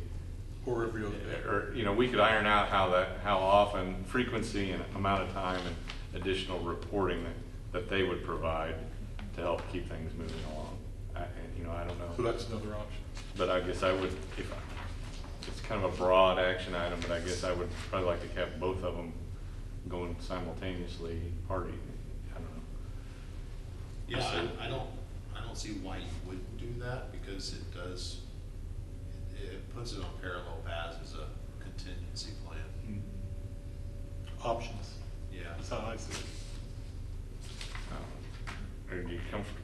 Yeah, I'm comfortable. I just wanted to know what I was voting on. I didn't really understand. So my understanding is I'm voting on the development of a qualifications. right, which I'm great with. All right. Who wants to tackle that from a motion standpoint? I got it. I'm on it. Ready? I gotta get my computer back up. Okay. I would like to make a motion to pass 5.4 as written. I'm just kidding. As written? Okay. As presented. Are you mocking me? No, that's what I just learned a new trick. Okay. How about I'd like to make a motion to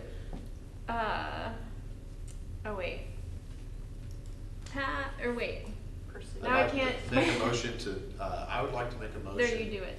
To authorize the superintendent and the staff to work on developing an RFQ package for an owner's representative in project management.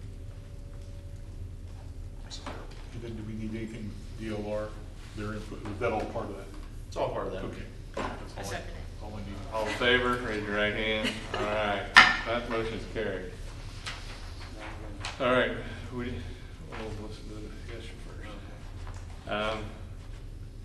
Item 5.5 is part of or is it 5.4? Yeah, it's not on the agenda. It's what we amended the agenda in consulting with Piper Jaffray. We sent letters to 3 financial institutions in town, First Aid, Community, and Mutual. We asked them their interest in holding a portion of the funds. There was letters in your packet, I think it was up earlier in the thing. They each expressed an interest in a certain amount of money under different items. I don't know if have to exclude myself from voting on any of this. I'm just kind of informing you what the item is on the agenda. I can't vote on banking related matters due to my employment. But anyway, that's, I don't know if Lauren could ask any questions. I guess Lori's not here, but we did get that information back from those banks interested in holding a portion of our funds. Right, I think, what was it, 5 million at First State and 3 million at Community National?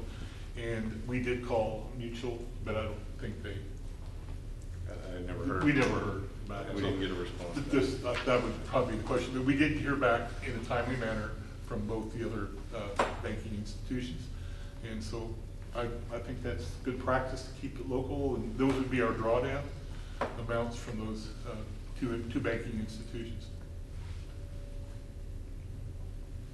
Any questions, discussion? The rest of that money is being invested elsewhere. I'd like to make a motion for 5.4. I move the board authorize the superintendent with the financial guidance from Piper Jaffray to place up to $5 million in bond funds with First State Bank and $3 million in bond funds with Community National Bank per the statements of the interest received by both institutions, so long as the rates and terms are competitive with alternatives provided by the bank's investment advisor. Second? Second. All in favor, right hand? I got to abstain, but motion passed. Thank you. All right, with that, we need to move on to executive session. Let's start with 15. Let's go till 15 minutes. I'm going to try to go as fast as I can through it. And then with Tanya, please. All right, I move that we adjourn to executive session to discuss non-elected personnel matters for 15 minutes, beginning at 8:20. So we'll reconvene at 8:30 and invite Tanya into the meeting. Is there a second? 8:35. 8:35. Yeah, I can't do math. Is there a second? A second. All right, all in favor, raise your right hand. All right.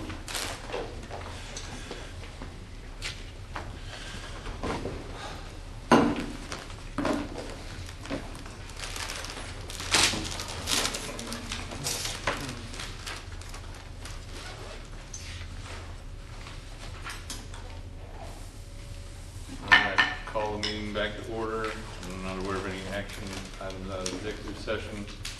If not, in general board discussion, possible announcements and upcoming dates. I think we approved the consent agenda that had the policy updates on there. I've talked a little bit with Lauren. I think he's visited some with Drew, but we kind of thrown out the idea of maybe like a small committee. When those policy updates come in, to be looked at before they come to the consent agenda. That way they would come with a recommendation from the board and kind of a guarantee that they've been read and discussed, and we don't have to do them at a regular meeting. So I guess I'm not asking for volunteers, or when the next packet comes in, I'll be twisting some arms to get some people on that, but just kind of Super excited. Yeah, I'm sure everyone will be knocking themselves. Maybe I guess we could nominate Michelle and Stephanie tonight. That's what happens when you're gone. Yep. That's old school. Anyway, Good light.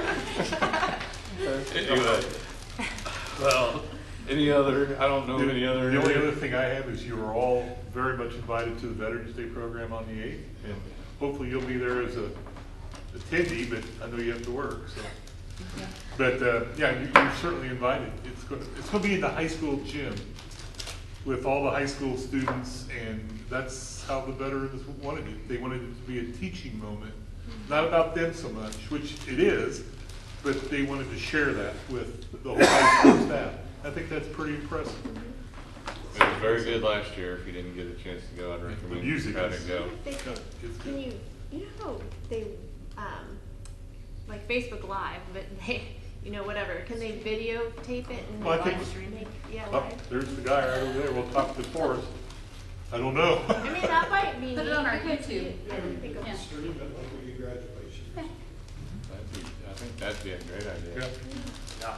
I have a lot of great ideas. Just kidding. Let's go home. That's a great idea. Yeah.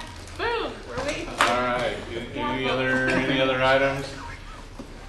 If not, we're adjourned. If you haven't looked in the box, it's